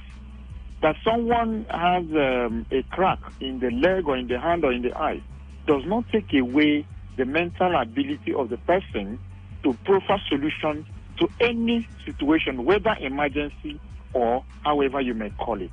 So what it means is that the person may be having a defection or a malfunction. In it. So please let this administration be friendly for persons with disability. Thank you. Thank you very much for your time. All right, let's see. This one says, I want to see performance. These politicians can't work because of the system. You ask if the votes count. No, the votes don't count, but selection counts.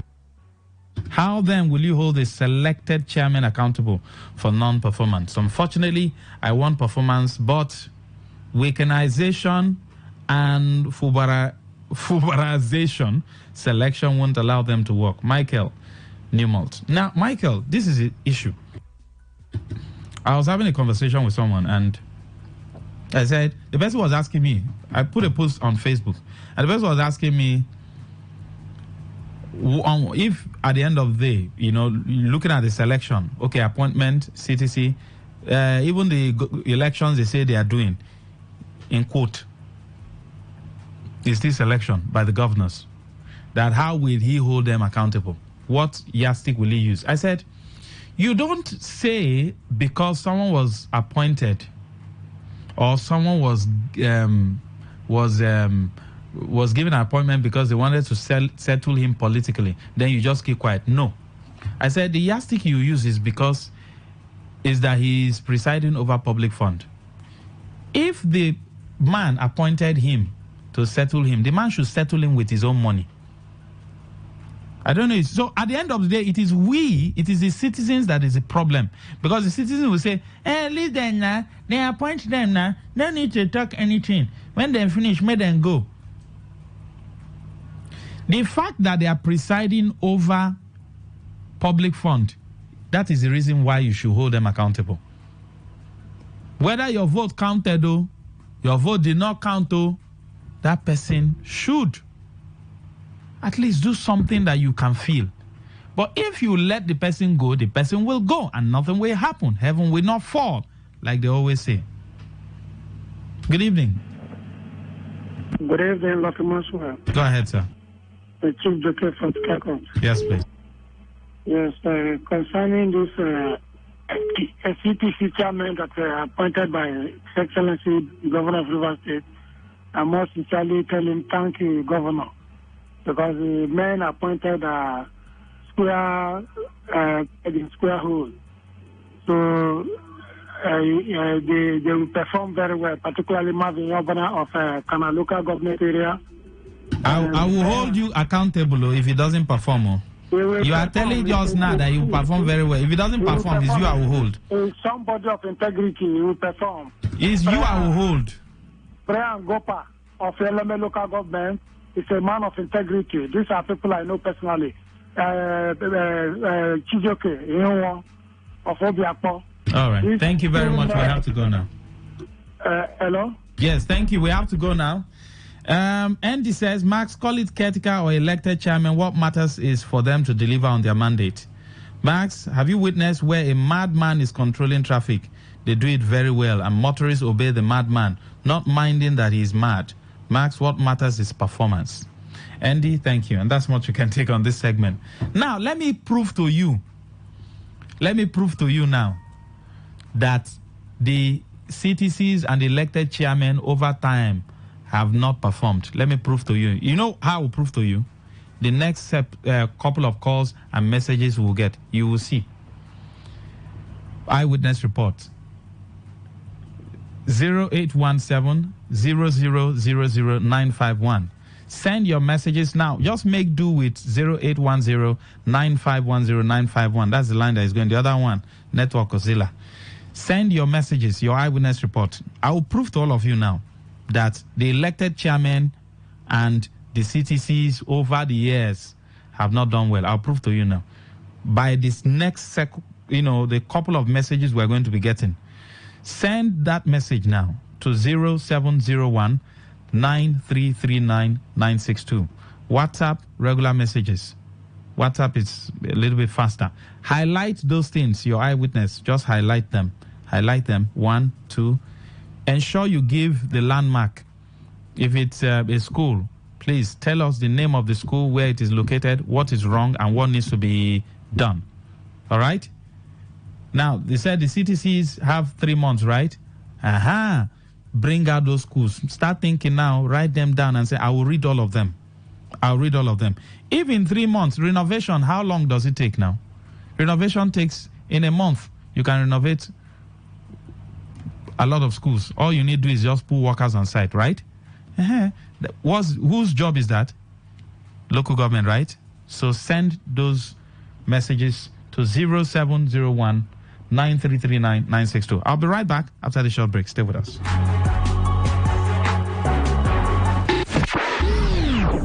What do you love listening to? What's your style? What's your choice? What do you yearn for? So we've got great talk, amazing conversations, entertainment, sports, and lifestyle. So tune in to Today 95. You may not realize it, but do you know you can always show your love for others with simple gestures? Here are some of them. Always look for the good in people. There are 2 sides to every story. We have our good and bad sides. So, look for the good in people. Focus on people's potential. Everyone has potential. So, rather than put them down, help them realize it. Choose to love. If you're given an option between giving love and receiving love, choose giving because that is a more practical choice. Treat everyone as equals. This means letting go of all the prejudice and partiality. See people for who they really are, not their jobs, not their apparels or bank accounts. If everyone does this, then the world will be a better place. Love yourself. You cannot give what you don't have. So, before you try to love other people, love yourself first. Forgive. We all make mistakes. So, whether it's a family or a stranger, the best way of showing love is forgiveness. Everyone deserves a second chance. Show compassion. Care for other people. Care for what they're going through. Do what you can to help. Give back to the community. Remember that a single drop of water can cause countless ripples. That donation, no matter how small, can inspire others to do the same. Smile, even to strangers. Remember that you're never fully dressed without a smile. So, do not underestimate the power of a smile. Not only does it lighten up your face, it will also brighten up another person's day. Be the spark of positivity you want to see. When you smile, the whole world smiles with you. This message is brought to you by Today95.1 FM, the voice of the people. Don't get it mixed up. You are listening to Today 95.1 FM, your premium talk, news, and sports station in Port Harcourt. Maybe home is somebody's smile when they look at you for the first time.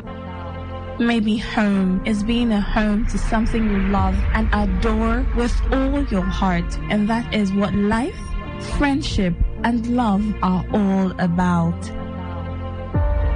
Maybe home is listening to all of your favorite shows on Today 95.1 FM. We create memories.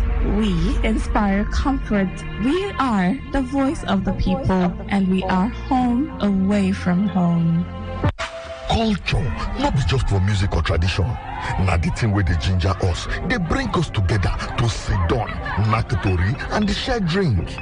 Drink where they inspired by our rich African roots and herbs, plus a correct taste to sabi say this drink now our own. Hey, sama the drink we get to bonge taste. Origin, my roots, my power. Drink responsibly, not be for sale to people who never reach 18 years. Talk radio. I listen to a lot of talk radio. 95.1 FM. All right, quickly, welcome back. It's still your premium talk radio today, 95.1 FM. here in the state of Port Harcourt. So let me prove to you that you've not had effective local government administration. Let me prove to you. The first message, thank God it came in. Imaman from Eche. Imaman, you see these schools you sent? If you had effective local government administration, these schools, you won't be sending them for rehabilitation. Now, everybody listen. In one, this should be how many villages? 1 or 2 or 3 villages. These are schools that need urgent rehabilitation. So your CTC chairman, I'm sure he's listening now. These are the schools. State School, Amakumbeche. UPE, Umaturumbeche. State School, Akpokwe Eche. State School, Okonoche Ibudeche. State School, Okehi 2. State School, Umaturumbeche. GGSS Ndashi. State School, Apukabi.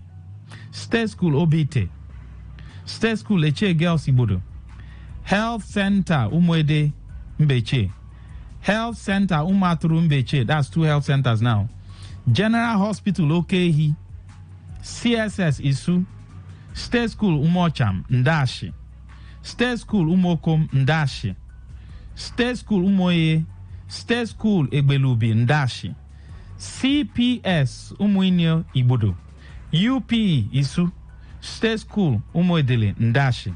These schools and hospitals need urgent rehabilitation.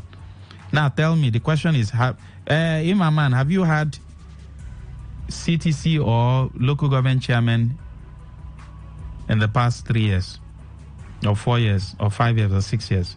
If you had, why are these schools, why do they need rehabilitation? So you answer that question. Maxwell, can a local government enter another darkness by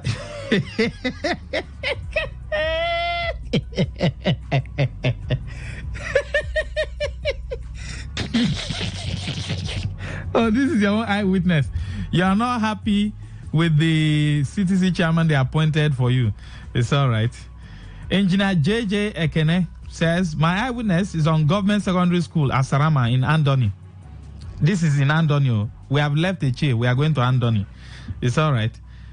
The school was established in 1975 and has not been maintained till date. No roof, windows, chairs, doors, toilet, water. In short, everything about the school has gone out of use.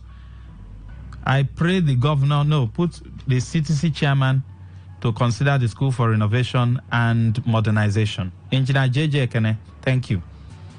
Now, you said since 1975, haven't you been having local government chairman? I have proven another point. Let's go further.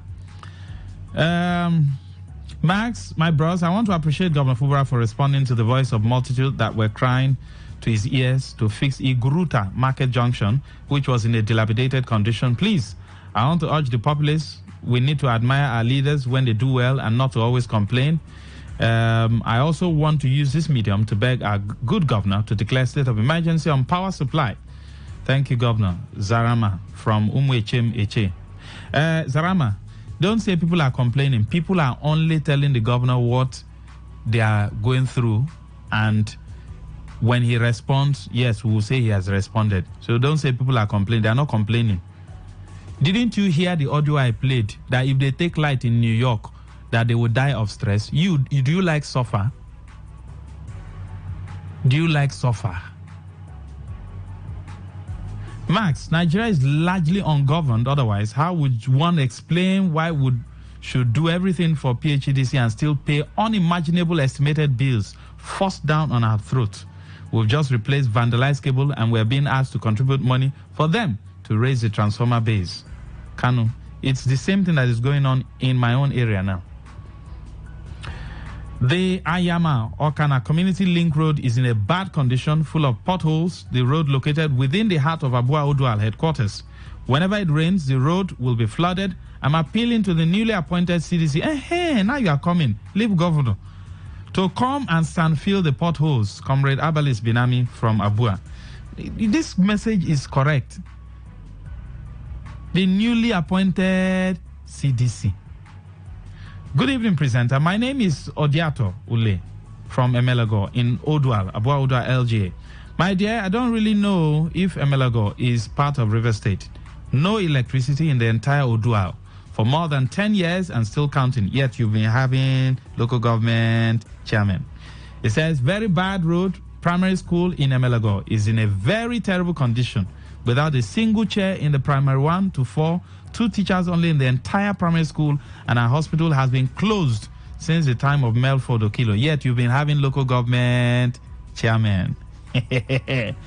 I pray that our God send governors similar, the newly appointed CDC chairman, to remember the good people of Emelago.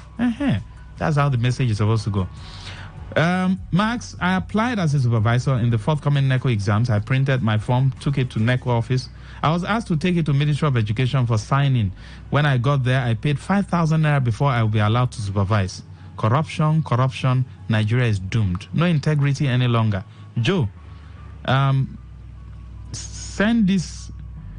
You said you, Ministry of Education, right? It's all right. If you can send it to my Facebook as a DM. All right, Lucky Maxwell, send it there. And then let me still prove to you that you've been having local government chairmen, but they haven't been working. Let's go to Iba.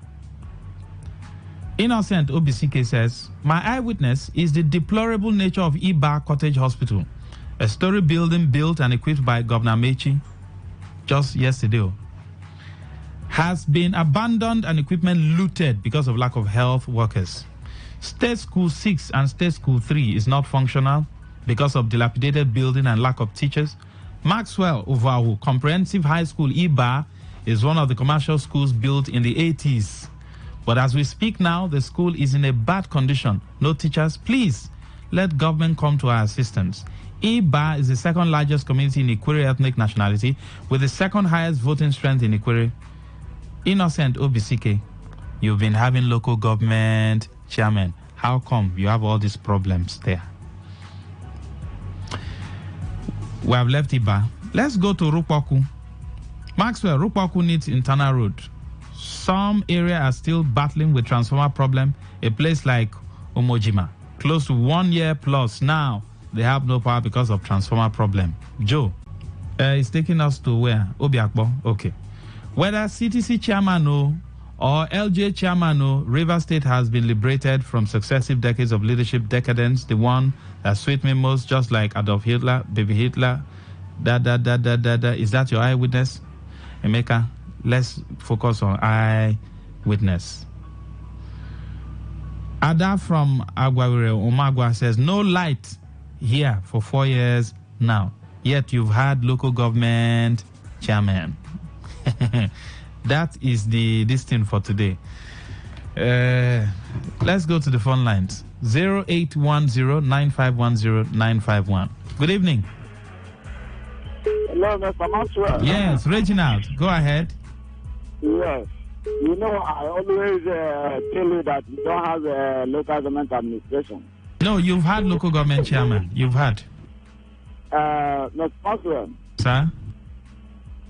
Today, the king has a new caretaker chairman.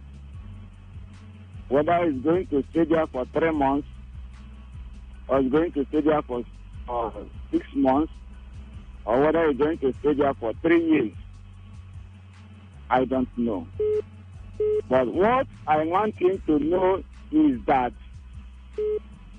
the former chairman of the local government, Odin Nanyang, has proven to me that the K did not have a local government chairman. So I want him to make a difference too, because he knows me. He used to hear me complain, talk about the dilapidated nature of our roads, the schools, the healthcare system, and all the rest. He will not be surprised. I want him to make a difference, because if he didn't do a difference, Mr. Maxwell, I will still call and criticize him. Let him hear me now. Barrister John, hear me now. The people, the schools in Eke need rehabilitation. The health centers, the basic amenities in Eke has collapsed for the past 6 years administration of Arodun Nanyawo. Thank you very much. As much as I congratulate him for the appointment, but within the short period, whether 3 months, 6 months, or 3 years, or thereabout, let me see a difference from him. Otherwise, I will still call and criticize him. Thank you very much. Thank you very much. Now, let me play what the governor, said. Take a listen. To lead or to manage for a short time the affair of our dear local government areas. Take this opportunity as a call for service. It is not a call that will make you see yourself as a superhuman, but an opportunity for you to protect the interests of your people and to also make us proud at this critical time that our decisions is not a mistake. What is happening here now is a defense of democracy. We will not allow a wrong precedent to be created in this country. It is not about River State. It's not about Fogwara. But if in any way this attempt of tenure elongation succeeds, as it becomes a norm. So you heard what the governor said. This opportunity to what? Serve. All right. Now, for those of you who don't know, the Honorable CTC, someone said is interim management team. Please, whether it's interim management or CTC or local, whichever name you want to give them. Primary school and primary healthcare centers is their job. Cleaning of drainages, canals is their job. Market, parks is there in the Constitution. Go and read it. It's there. That is their job. Let me go down.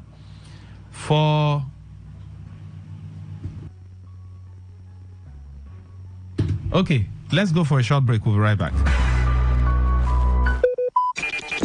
Talk radio. I listen to a lot of talk radio. 95.1 FM. Culture isn't just about music or tradition. It is what inspires us. It is what brings us closer to sit together and share a drink. One that is inspired by rich African roots and herbs with that unique taste that reminds you that this is ours. Enjoy the rich flavor blend of roots and herbs for that refreshing taste. Origin, my roots, my power. Drink responsibly. Not for sale to persons under the age of 18. What do you love listening to? What's your style? What's your choice? What do you yearn for? So we've got great talk, amazing conversations, entertainment, sports, and lifestyle. So tune in to Today 95.1 FM Pawtucket, because we are the voice of the people. The voice of the people. Welcome back. It's still your premium talk radio, Today 95.1 FM, voice of the people. This newly honorable CTC chairman, all of them should be listening to Today FM, because this is where they will hear the voice of anyone who is not listening to this radio. I don't know which radio they will listen to. If you don't listen to, especially from, morning up until night, any CTC chairman that is not listening to us, I wonder what he will be listening to. All right. For Abua Odwal, Madigai Dixon is in charge. Happy Bennett is in charge of Ahoda East. Daddy Green, Ahoda West. Otonye Briggs, Akukutoru. Reginald, Eka, Andoni.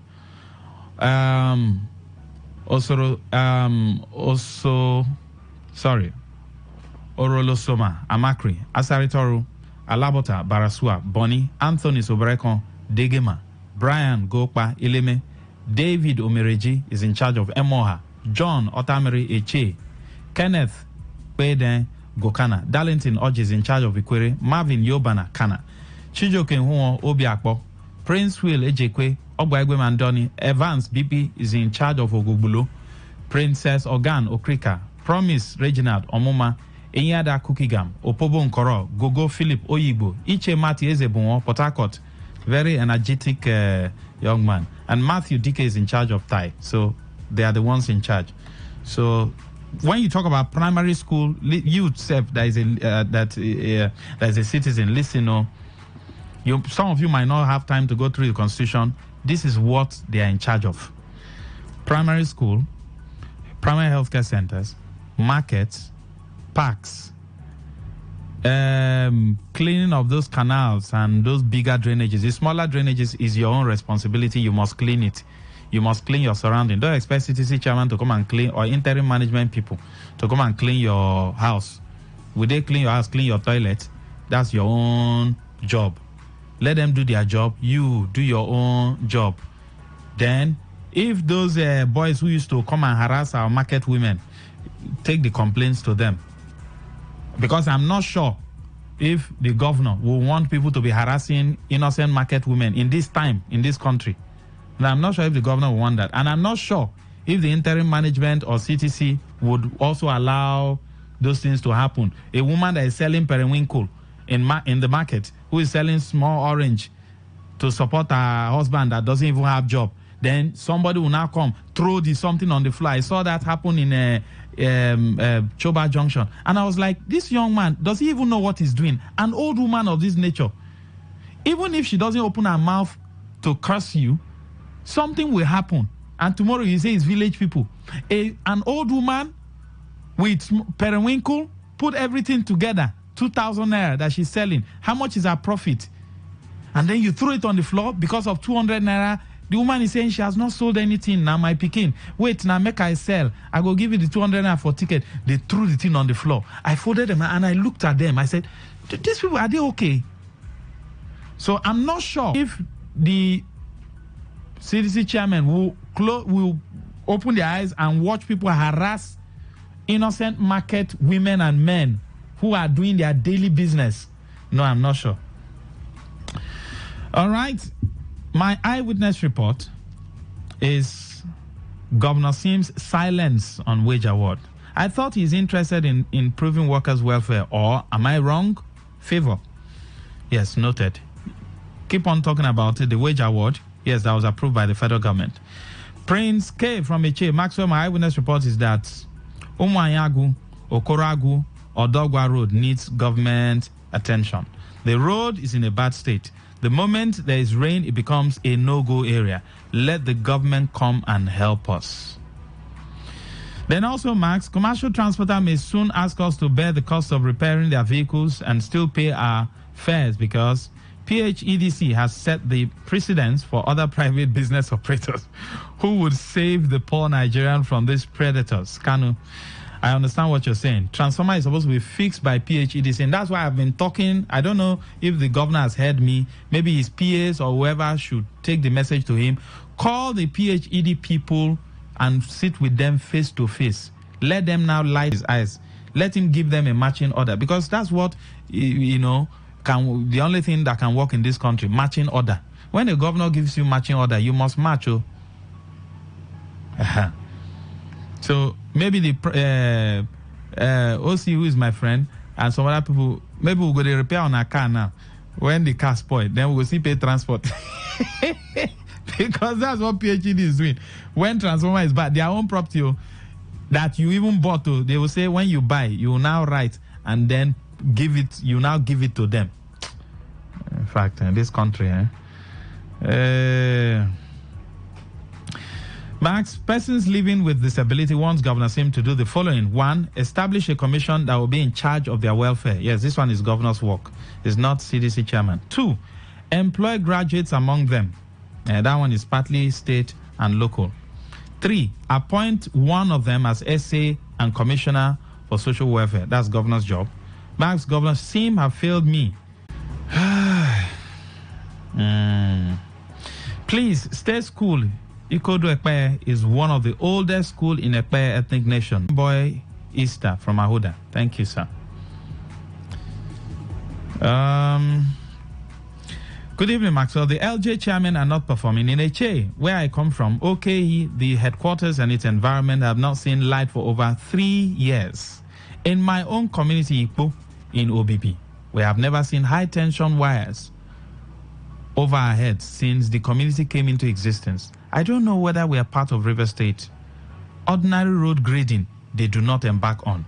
Emmanuel, in my own street, there's a place the NDT fixed the road to a certain level, they stopped. I knew that the remaining section, somebody has chocolated the money. But you know what? There's a man who owns a hotel down. Do you know that man brings grader to grade the road from time to time? Private individual, let alone local government chairman. Good evening. Yes, go ahead, sir. Good evening. It's Cookie Gum. Yes, please. Maxwell, my recommendation decimal is still a road and a warfare. And this has a signpost there, placed there since 1 year ago now. And this is chairman and this rest, please come and see that road, because last time we did that area, contractors came and measured that road. They were not mobilized to site. I don't want to tell you, whether the ladies has not paid them or what, or that very good contract. It has got a contract from that road. What is the next person now? You know what worries me? Any day one child has fallen and fell and died there, it become a national news. If you enter CNN, enter BBC. Now that imagine that place.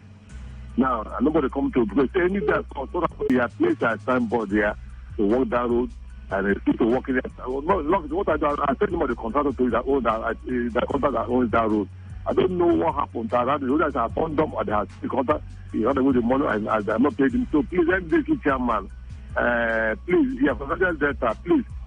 That like most of come and see that road for people to pass. Children cannot go to school again when there is rain. That place, you cannot manage that place with you. Must do something hand to walk across that place. Please, I want to beg you for God's sake. Come and fix that road. Let Nigeria people pass. Let Nigeria people pass. Because that is the social security he proposed. He said he would do. He have come and fix their signposts there. What is holding again for the people? Please, I want to beg you for God's sake. Come and help us. Say somebody died there tomorrow. You see that this room also matter, Good evening. Good evening, Lucky Maxwell. Welcome, Oni Samuel. Chief Beke, yes, go ahead, sir. I call on behalf of Stoke community in Kana local government area, Kana Ward 4. Yeah. Hello. Oh, Chief Beke, please, can you call back? You see, if you can write a description, please just write and send so I can take it, okay? Please don't be angry, Maxwell, greetings. My eyewitness today is I turned many communities in Eche to see things for myself. And I was shocked to see that the immediate past chairman of Eche performed zero. Maxwell, can you believe that the immediate past chairman didn't construct one single road throughout his 6th year in office? If you came to fashion, if it comes to fashion, he is the number one among the past LJ chairman in Rivers State.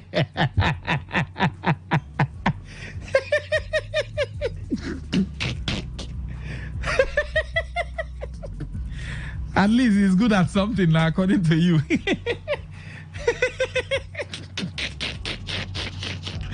So, thank God you're saying he's a fashionista. Let's go for this short break. I'll be right back. Talk radio. I listen to a lot of talk radio.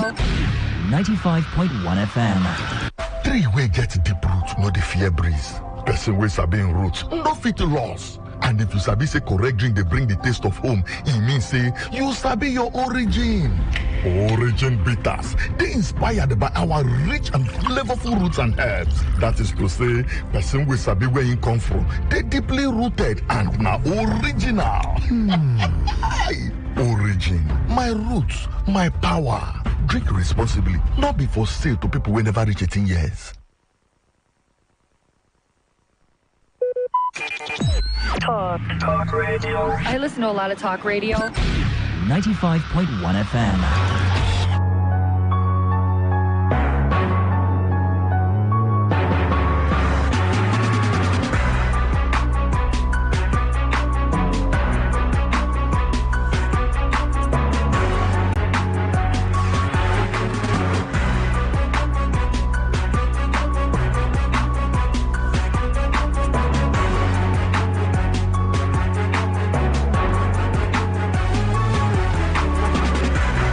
Welcome back. All right. So thank God ability Atwe. If he's a fashionista, it's a good one now. You guys can be doing fashion parade and fashion what do you call it? Competition, in your place. Good evening. Hello.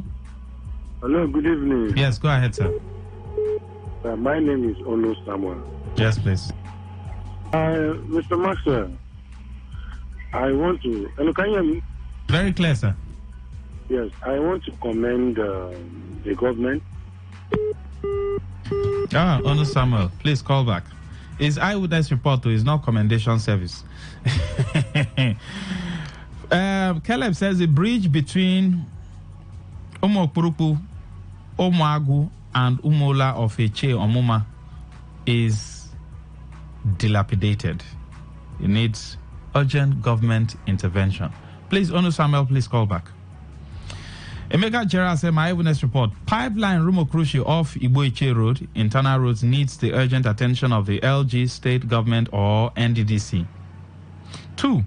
Elebe Junction through Igbo-Eche Road to Chokocho needs urgent dualization by the state government, and it is overdue so that people will stop suffering and the economic activities in this area will start booming and everyone will smile. Biko. Thank you, Emeka Gerald. Thank you. Dr. Gentle Owukio from Ido. My eyewitness is the necessity of Buguma Link Road in between the fence of the Calabari National College, Buguma, and fence of the Buguma General Hospital fence through the old UPE road transversing Ido community to Hitato Health Center. So you're saying they should rehabilitate it. Okay, that's what you mean, Doc. All right, thank you very much. Good evening, welcome. Hello, good evening, sir. Yes, go ahead, sir. My name is Pastor Hope. Yes, please. Calling from Choba. My eyewitness report is on Rumbo Chakara Road by Mission Road. That road, no drainage. Sorry, sir, where are you from? Are you from Choba? Yes. Have you been here? Have you heard me talk about that road? Yes. Are you sure? I think last week. I've been talking about it now. I've never heard anybody from Choba Axis, Indigenous CDC, or anybody talk about it. I'm the one who used to talk about it, and I'm not living there. Oh, thank you very much. Thank you very much. That road is bad now as I'm talking to you. And the internal road, like from Ohuipa all the way down road to Choba police station, that will even enable the police people to access the community very well. That road is bad. It's not even in short. All the LGA chairmen from 1993 I come to know till date have never attended or helped to do anything in the job. Who constructed Igbogo Road? Who constructed it? Igbogo Road was the governor, Wike. So why didn't they, finish Rumuchakra Road / Mission Road? That is when he just did the Igbogo Road. He left it like that, and even that place the T-junction, that intersection between the Rumuchakra and the Igbogo Road. It was one side of it because of poor drainage has chopped off. Yes, I know. So nothing is done, and nothing like when we talk. No, the electricity service is too poor because they will give you light just 2 hours when they know that they are coming to collect their normal NEPA bills and to cut off the wire. That's when you see us have like 2 hours, and after that 2 hours, that's the end. Thank you, sir. So please help us and let's see how they can remember. Or now that they have brought their EMT, I think interim waiting team, so that they can still look into it and help us. Thank you. God bless you, sir. Thank you, sir. God bless you. I've been talking about that road. I've not heard anybody from Choba talk about it. Nobody from Rumuchakra. Everybody just kept quiet. I say, okay, me, I'm not even living there. KM Oswald, I've seen your message. I think the issue is the other one, our lines now. I mean, our telecommunication people. They are a wonderful set of people. So sometimes the network just disappears. That's why you experience that. I'm so sorry, sir. Please, we'll work on it. Good evening, Honorable Maxwell. Rivers State government heavily led by Governor Simfubra. We've been shouting. You now have a CTC chairman now. Was to fix Otune close, Chief Abel Achi close, Ike Guru close, Commissioner close. Commissioner is there and there's no road.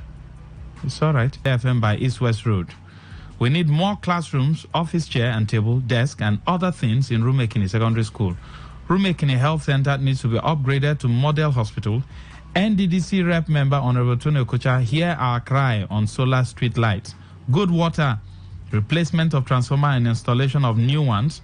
My newly sworn in Ketika chairman Honorable Chijoke Humo. Rumekini market needs more lock-up shops. Healthy sanitation exercise in our environment. Help in completing the new canal and fumigation of our drainage. God bless our leaders. DK from Rumekini. Be sending this message every day. Just forward it. We'll be reading it until something is done. I'm aware of the transformer. There's a particular place around here. The load is too much on the transformer, so they need to share it. They need one transformer. Then close to the health center, the other day I was going around there. I asked them, what's wrong with your transformer? It's the same thing to load. That one that leads to, that road that leads to the Rumosi Road. Okay? And if it's internal roads, no, there's no internal road in Rumekini. That's we've been shouting is a normal thing. No internal road. Right now, as it's raining, is bikes and the vehicles will just be dancing everywhere. So bad. Please, sir, I'm precious. I want the governor to remember Iba and Obele communities. These communities are in total darkness, and our internal roads are bad. No adequate teachers in these rural areas, and the schools are dilapidated. All right, thank you, precious. Max, NECO recruited 700 supervisors. Minister of Education asked each person to pay 5,000 naira before they will be allowed to supervise. Lovely. It's all right. We'll look into that matter. Yes, Mr. UC, Chokota and Umebulu Road. UC, you now have a new person. Let me see. This is about Alahoda East, Alahoda West, Akokotaru, Andoni, Aseretoru, Boni, Degema, Eleme, Moha. It's not here.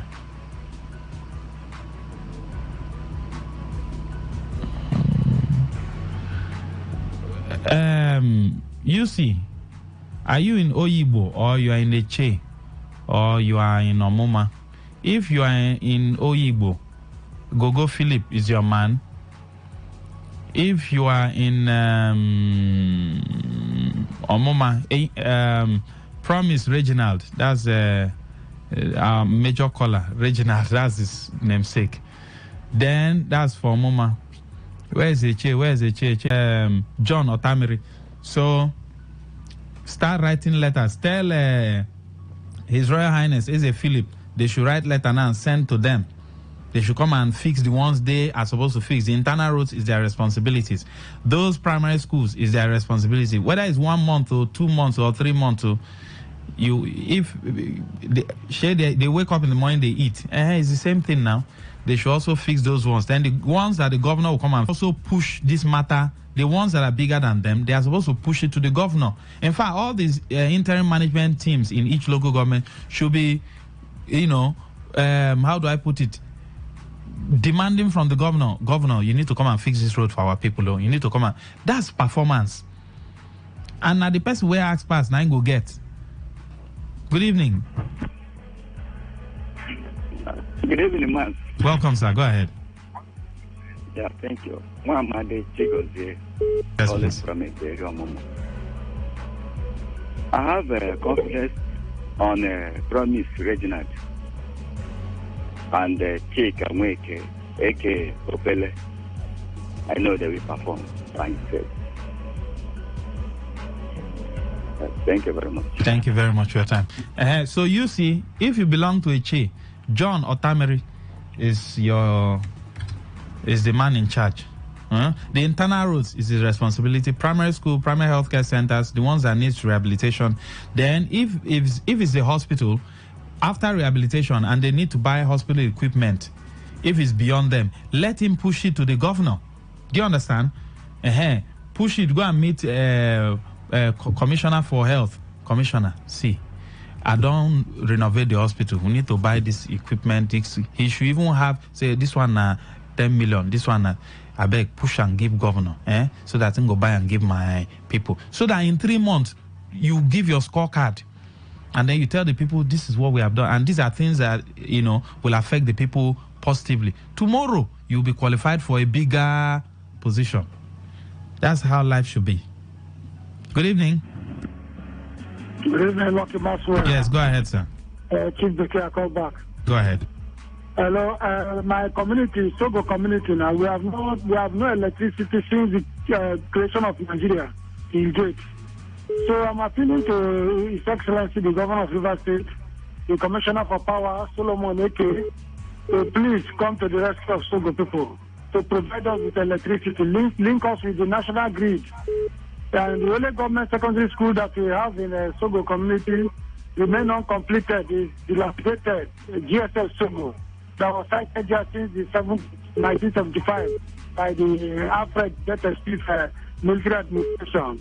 So I'm appealing to Governor, please come and help us reconstruct, renovate the secondary school. Our primary school, Expo 1, Sogo, is dilapidated. UBE, Lucia Sogo, is dilapidated. All the primary schools in Sogo clan, it's all dilapidated in a dilapidated state.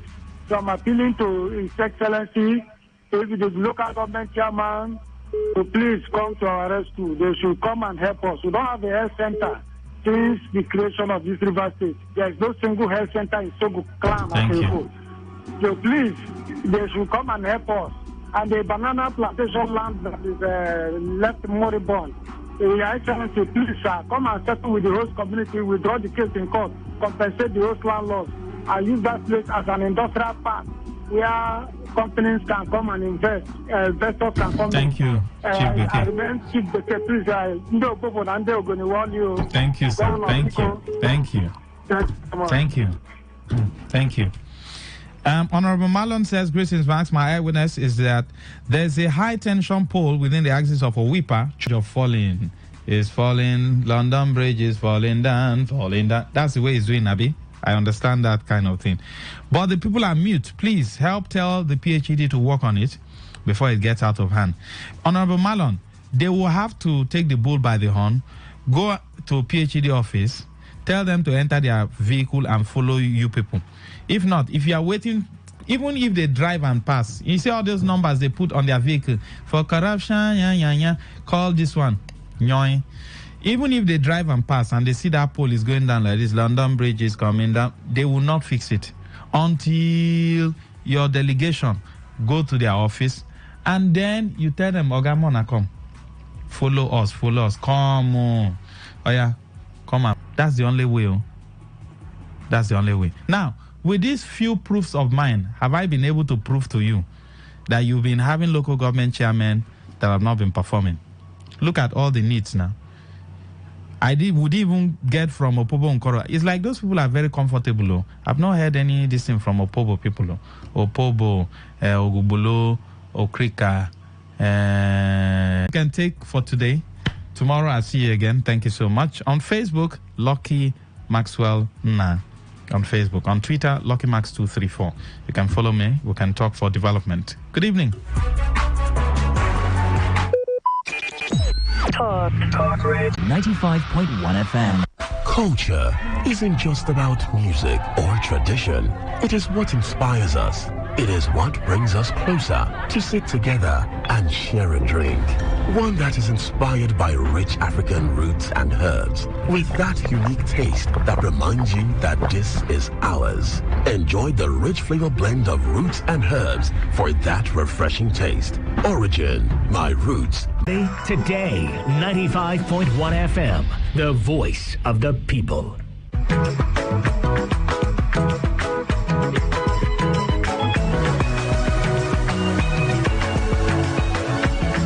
Was it a crime for Victor Osimhen, a professional player, to go on social media to say so much about the national team of Nigeria, the coach or the former coach now, Finidi George, and of course, by extension, Nigerian football fans?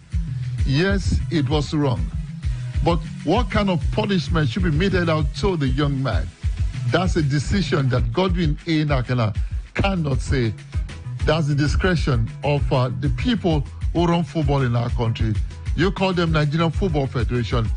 That's the issue we're taking a look at on this edition of Global Sports Update with yours truly, Godwin A. Nakana. Who are the ones who are going to be talking? Nigerians are going to be talking, and that's why we're taking a quick break. When we return, Nigerian sport journalists will be talking.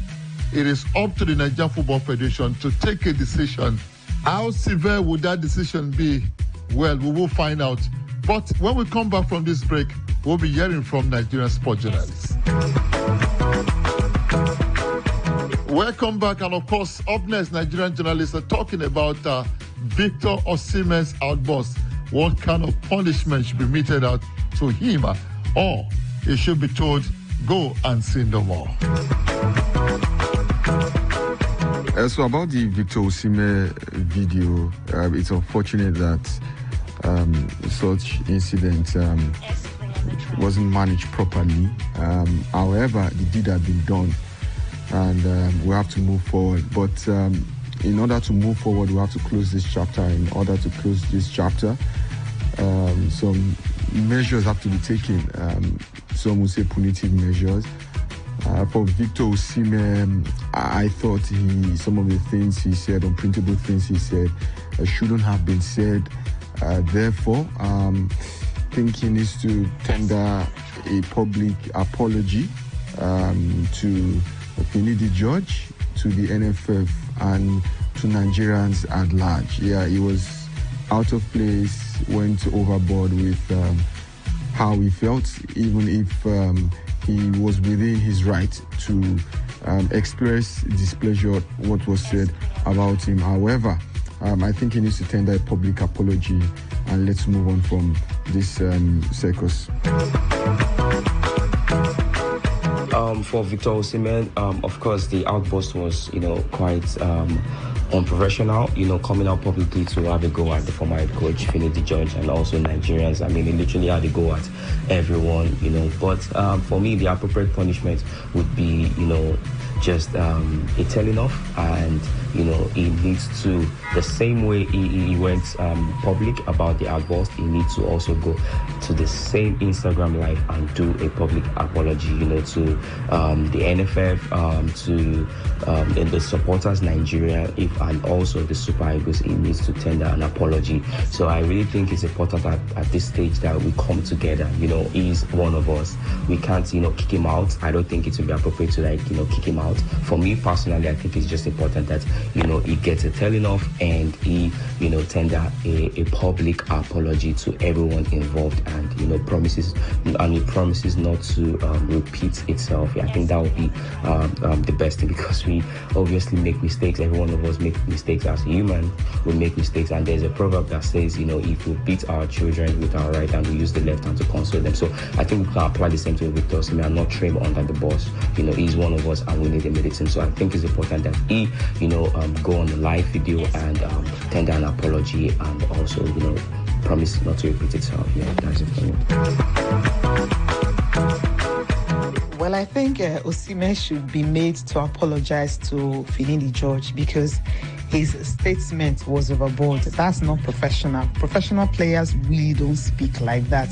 I believe he was advised wrongly, or he didn't think twice before he went on air. But I believe that the Nigeria Football Federation should just make him apologize to Finidi George, and also maybe similar action should be taken against him. Maybe write an apology letter to the federation and also to the coach. That will also deter other players from doing such. The Nigerian Football Federation are in a very, very tight corner, and I don't envy them at all. One, they need to put their foot down and bring sanity to the Nigerian Super Eagles. And of course, at the same time, Osimhen is a very, very key player, and We have seen the national team thrive with him spearheading the attack. I think the Nations Cup qualifiers gives us a good buffer. You could suspend him for those games where we'll be playing the Nations Cup qualifiers, and he will still be available for the all-important World Cup qualifiers come March. But the punishment has to be meted out. Precedence has to be set so that other players will know that you can't just go out there and rant. You have to be a good model, represent the country, and if you have something that has aggrieved you, there's a proper channel to address it, not going on the social media. So I'll suggest for the number of games we will play Nations Cup qualifier, it comes September. I mean, he could serve those bans. If it's 2 games, yes, serve those bans for those 2 games. And then the all-important World Cup qualifier will have a star player back. Everybody would have learned his lesson, and hopefully the Super Eagles can unite and go forward and go clinch that ticket. The NFF has failed already. And here's the thing.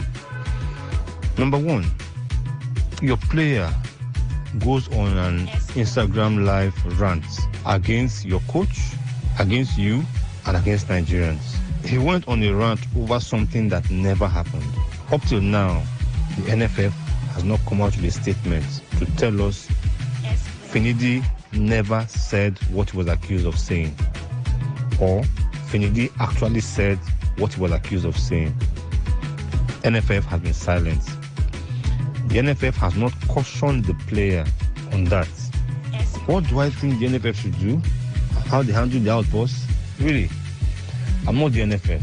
A real football body, a real football house would have cautioned Osimhen. Maybe punished him in terms of a sanction, a fine, a reprimand. Because in his outburst he said, even if I'm no longer invited to the Super Eagles, I don't care. Listen, unless there are no real people at the NFF, they shouldn't let this stand. But again, it's the same Nigeria Football Federation or Association who, after they sent 3 players home from the AFCON in 2004, remember Celestin Babayaro, Victor Agali, and Yakubu Aibeni for indiscipline, they sent a 3-man team to London to beg Yakubu to come back to the Super Eagles. The same NFF, different names, different people, but the same organization. So am I expecting much from them? No. But a real football house would have publicly called him to order. A reprimand, a fine, a sanction, or at least a statement that exonerates their former coach. But no, they wouldn't. It's where we are, it's who we are. And it's a sad way to live our lives.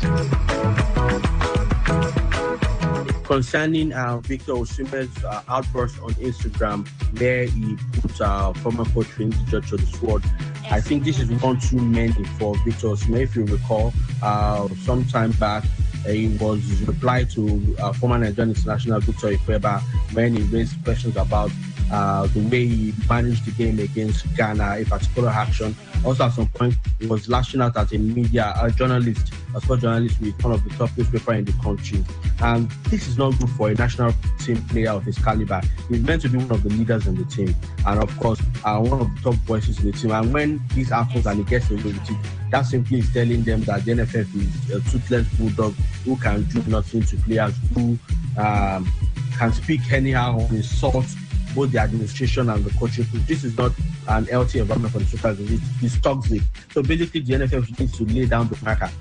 First things first, they need to make a fine Osimhen and make him do a public apology. If possible, they should let him visit a school or 2 where he speaks to young children about anger, giving back the code of conduct where such issues will arise. If each player coming to the national team will sign it, and then the punishment will be laid out for each of the national team players, because we cannot allow this to become a norm with the Super Eagles, where players can come out and we see too much of it. Even sometimes the coaching, last time it was Wild Drum, at some point it was Leon Balogun, former defender in the team. It's becoming too much, showing that there is no organization or structure within the national team, which brings a toxic environment to the Super Eagles if they do not handle it properly.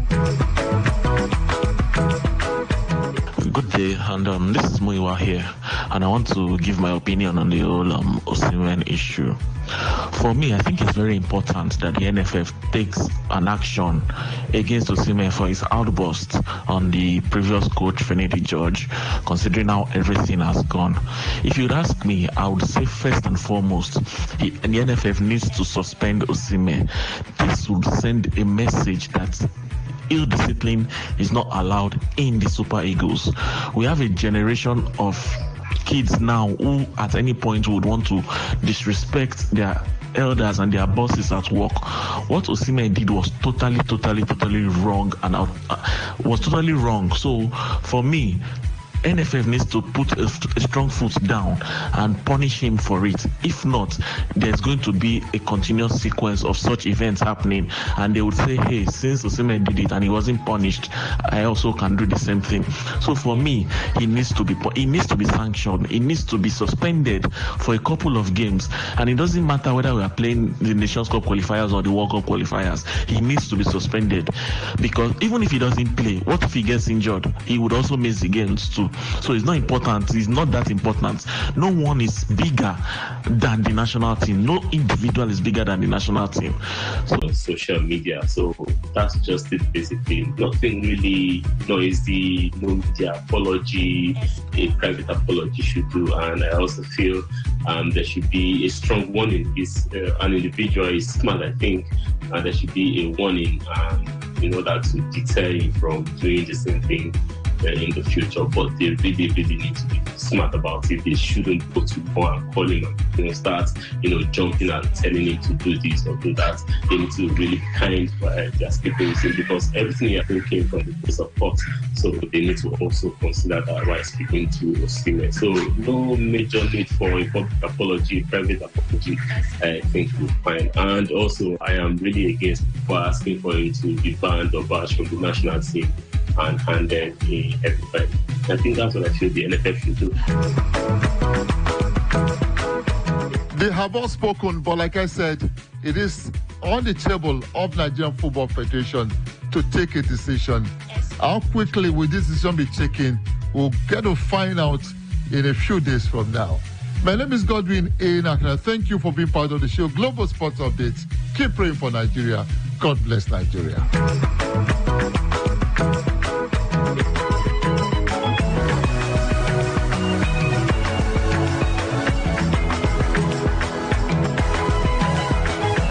This is Today 95.1 FM, Port Harcourt, voice of the people.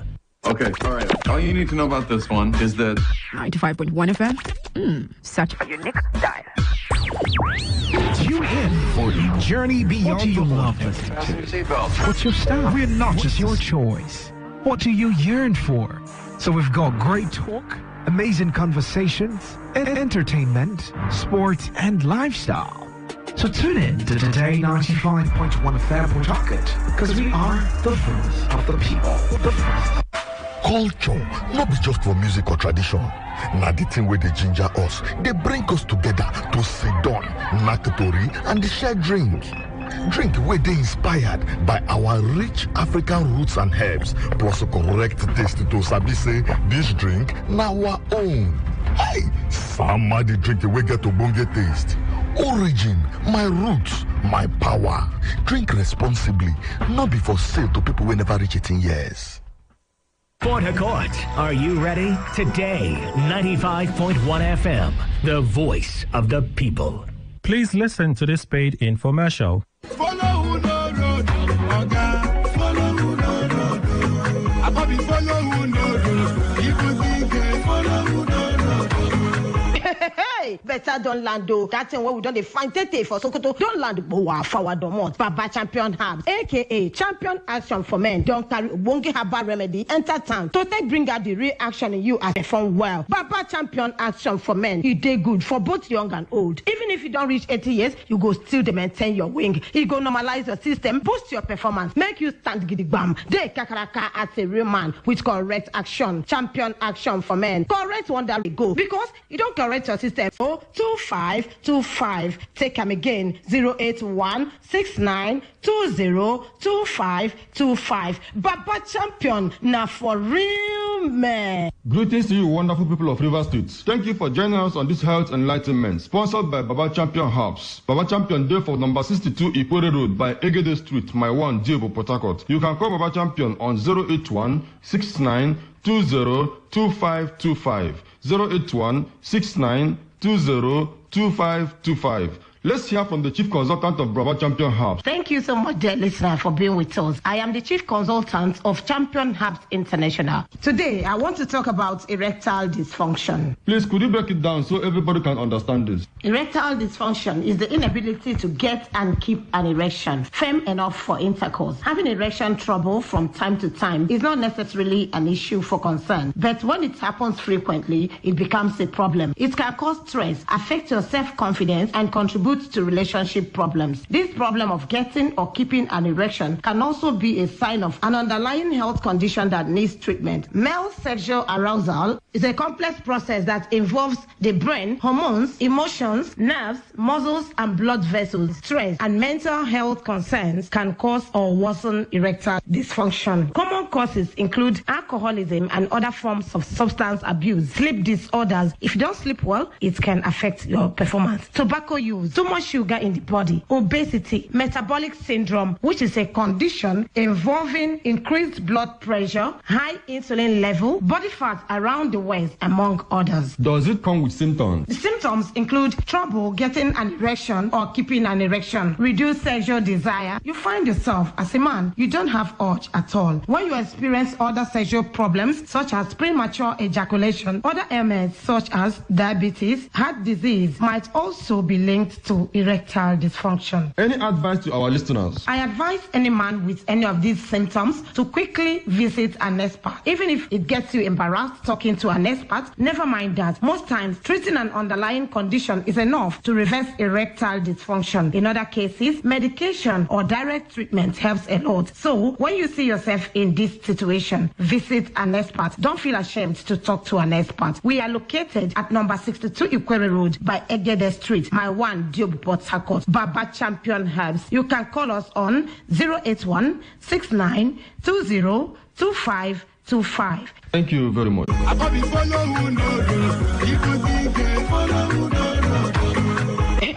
Hey, better don't land though. That thing where we don't find Tete for champion action for men. For that man when they perform well. Baba champion action for men. You did good for both young and old. Even if you don't reach 80 years, you go still maintain your wing. You go normalize your system, boost your performance, make you stand gidigbam. They kakaraka as a real man with correct action. Champion action for men. Correct wonder route where go activate the real action in you. Now the day when you start to take them, that day go begin work for you. Even when you don't take and finish, you go still the fire they go. Because you don't correct your system, set and fine, make you carry the go. Baba Champion Day for number 62 Ikwere Road by Egede Street, my one Diobu Port Harcourt. Call 081 69 20 2525. Take them again 081 69 20 2525. Baba Champion, now for real man. And that was a paid infomercial. This is Today 95.1 FM, Port Harcourt, voice of the people.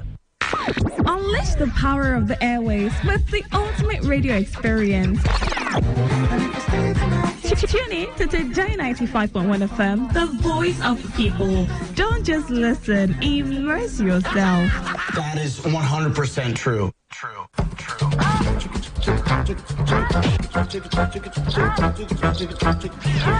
Hello, my people. Are you ready for an electrifying experience that would send shivers down your spine? Welcome to the thrill. Hold on tight as we dive into the hottest high life tracks that will make your pulse race and your feet move. It's not just a show. It's a musical and talk adventure that would leave you craving for more. Ladies and gentlemen, welcome to the thrill. Mondays to Thursdays, 9 p.m. Only on Today 95.1 FM. Oh, aye mama, aye mama. Let's go.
Banono. Egombute special.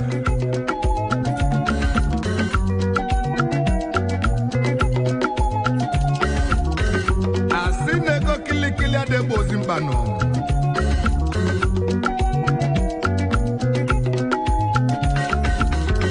Yambezi lonyo buna ja chozi egombute.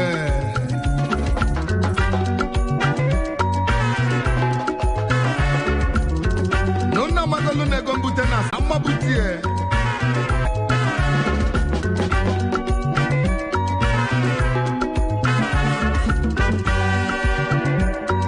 Egombute de ma, egombute. Egombute de ma, egombute. Egombute de ma, egombute. Egombute de ma, egombute.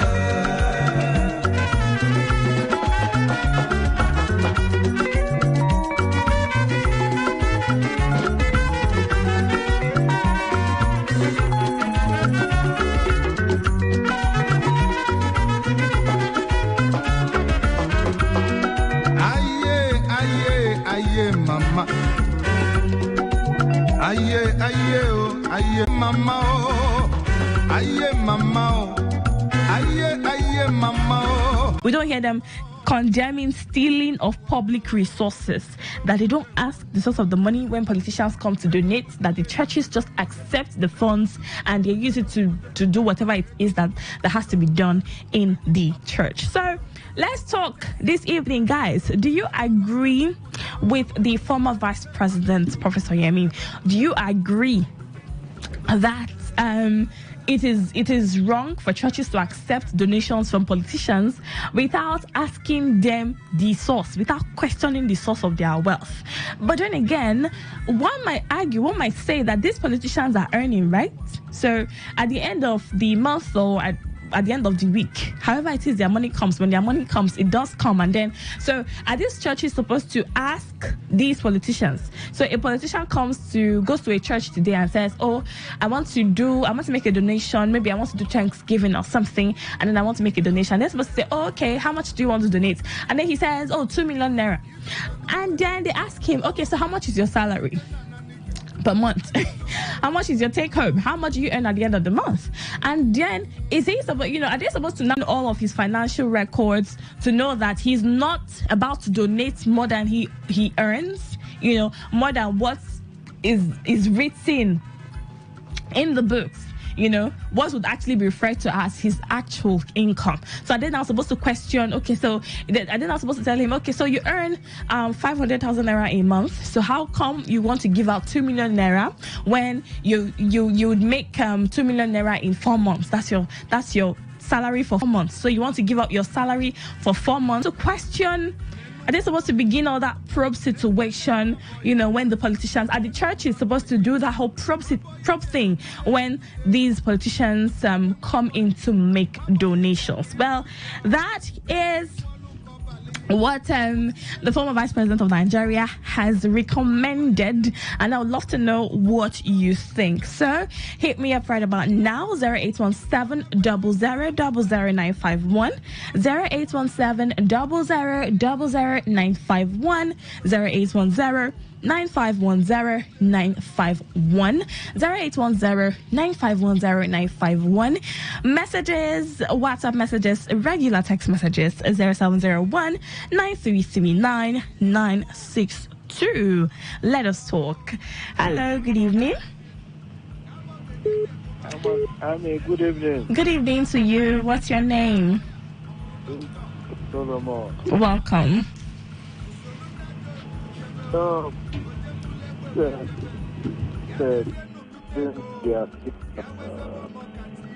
why in the book of Matthew chapter 23 from verse 3, tells us that tithe is not the ultimate. Say, woe unto you, scribes and Pharisees, for you say tithe of milk. So when you go to church and donate, that is not the position for you to have any impact or maybe righteousness. Okay. So it's not it doesn't have any impact in righteousness. you just give that money. And the pastors, they make mistakes. They won't ask how this money come up. So, and yesterday I made mention of if you belong in, if you are a good Christian, if you are filling form, they give you form to fill. This is a religion. You write Christianity. You will not write Islam, Deba. Okay. So, all those things, our politicians, they are into them. And they will go to church and donate all this kind of money inside church. So you agree that the church should question the wealth of the politicians, the source of wealth? You agree? Come again, please. You agree that the church should question the source of wealth of the politicians when they come with their donations? Yes. All right. And let church question them. At least if you don't question them, put your message in how to connect, to have connection to that. Because maybe if they be a governor, just donate that money. Then you begin to ask governor, so where they bring this money? No. Try to let him know that this is not subject to righteousness. All right, thank you. Thank you. All right, thank you. Okay, please hold on with the calls. Let's go to the market. When we return, I will continue with your calls.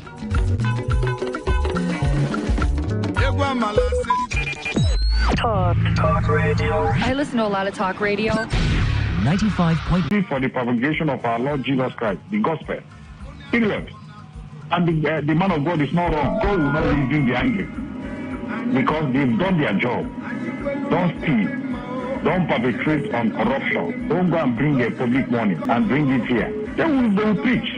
They will tell, but these politicians, they are very stark adamant. They don't want to listen. All right. They just want, I was listening to one politician interrogating you, where do you get the money? No, it's not necessary. All right. The duty of the man of God is to preach against corruption, stealing. Don't do it. But if you go and do it and bring the money, you place the money and use it for the work of God. Period. Thank you. All right, thank you. Okay, keep your calls and your messages coming in. Messages to 0701-9339-962. Hello, good evening to you. Hello, this is Chef Solomon. All right, welcome. I want to ask. You see, even the Bible said, when I started everything. Let the pastors also know that in the 1 Peter chapter 4 from verse 17 said, judgment will be from the church. You see, so you can imagine a church where supposed to be the righteous place, the judgment will be came from. Supposed not to be bad. So let pastors, we know that money answered everything, but let them know. Preach to them before you use that money. Make sure that you minister to them that this is not solution to righteousness. All right. Thank you. Make it easier for them. Okay. All right. Thank you. I see your messages. Keep them coming in. Okay. I will be taking your messages. WhatsApp messages, regular text messages. Hello, good evening to you. Yeah, hello, Amaka. Good evening. Yes, how are you doing? I'm okay. How are you? I'm okay too, sir. Yeah, please join us first. Welcome. Thank you. Amaka, let me tell you, if the man of God knows the source of that well, it's a contaminated source, or you look at the force, and you just take it and add it up and they say you are building this church, you are doing the work of God. No, it is not the right source and it will not be acceptable, and God will be accountable. Even if you had preached to the person or to generally that, look, you shouldn't bring any, questionable money around here. Except you don't know. But if you know, it behoves you. You are under obligation to reject that money. For instance, an armed robber just bring money to me and say, I paid. That's if you know he's an armed robber, right? Yes, if I know. Why would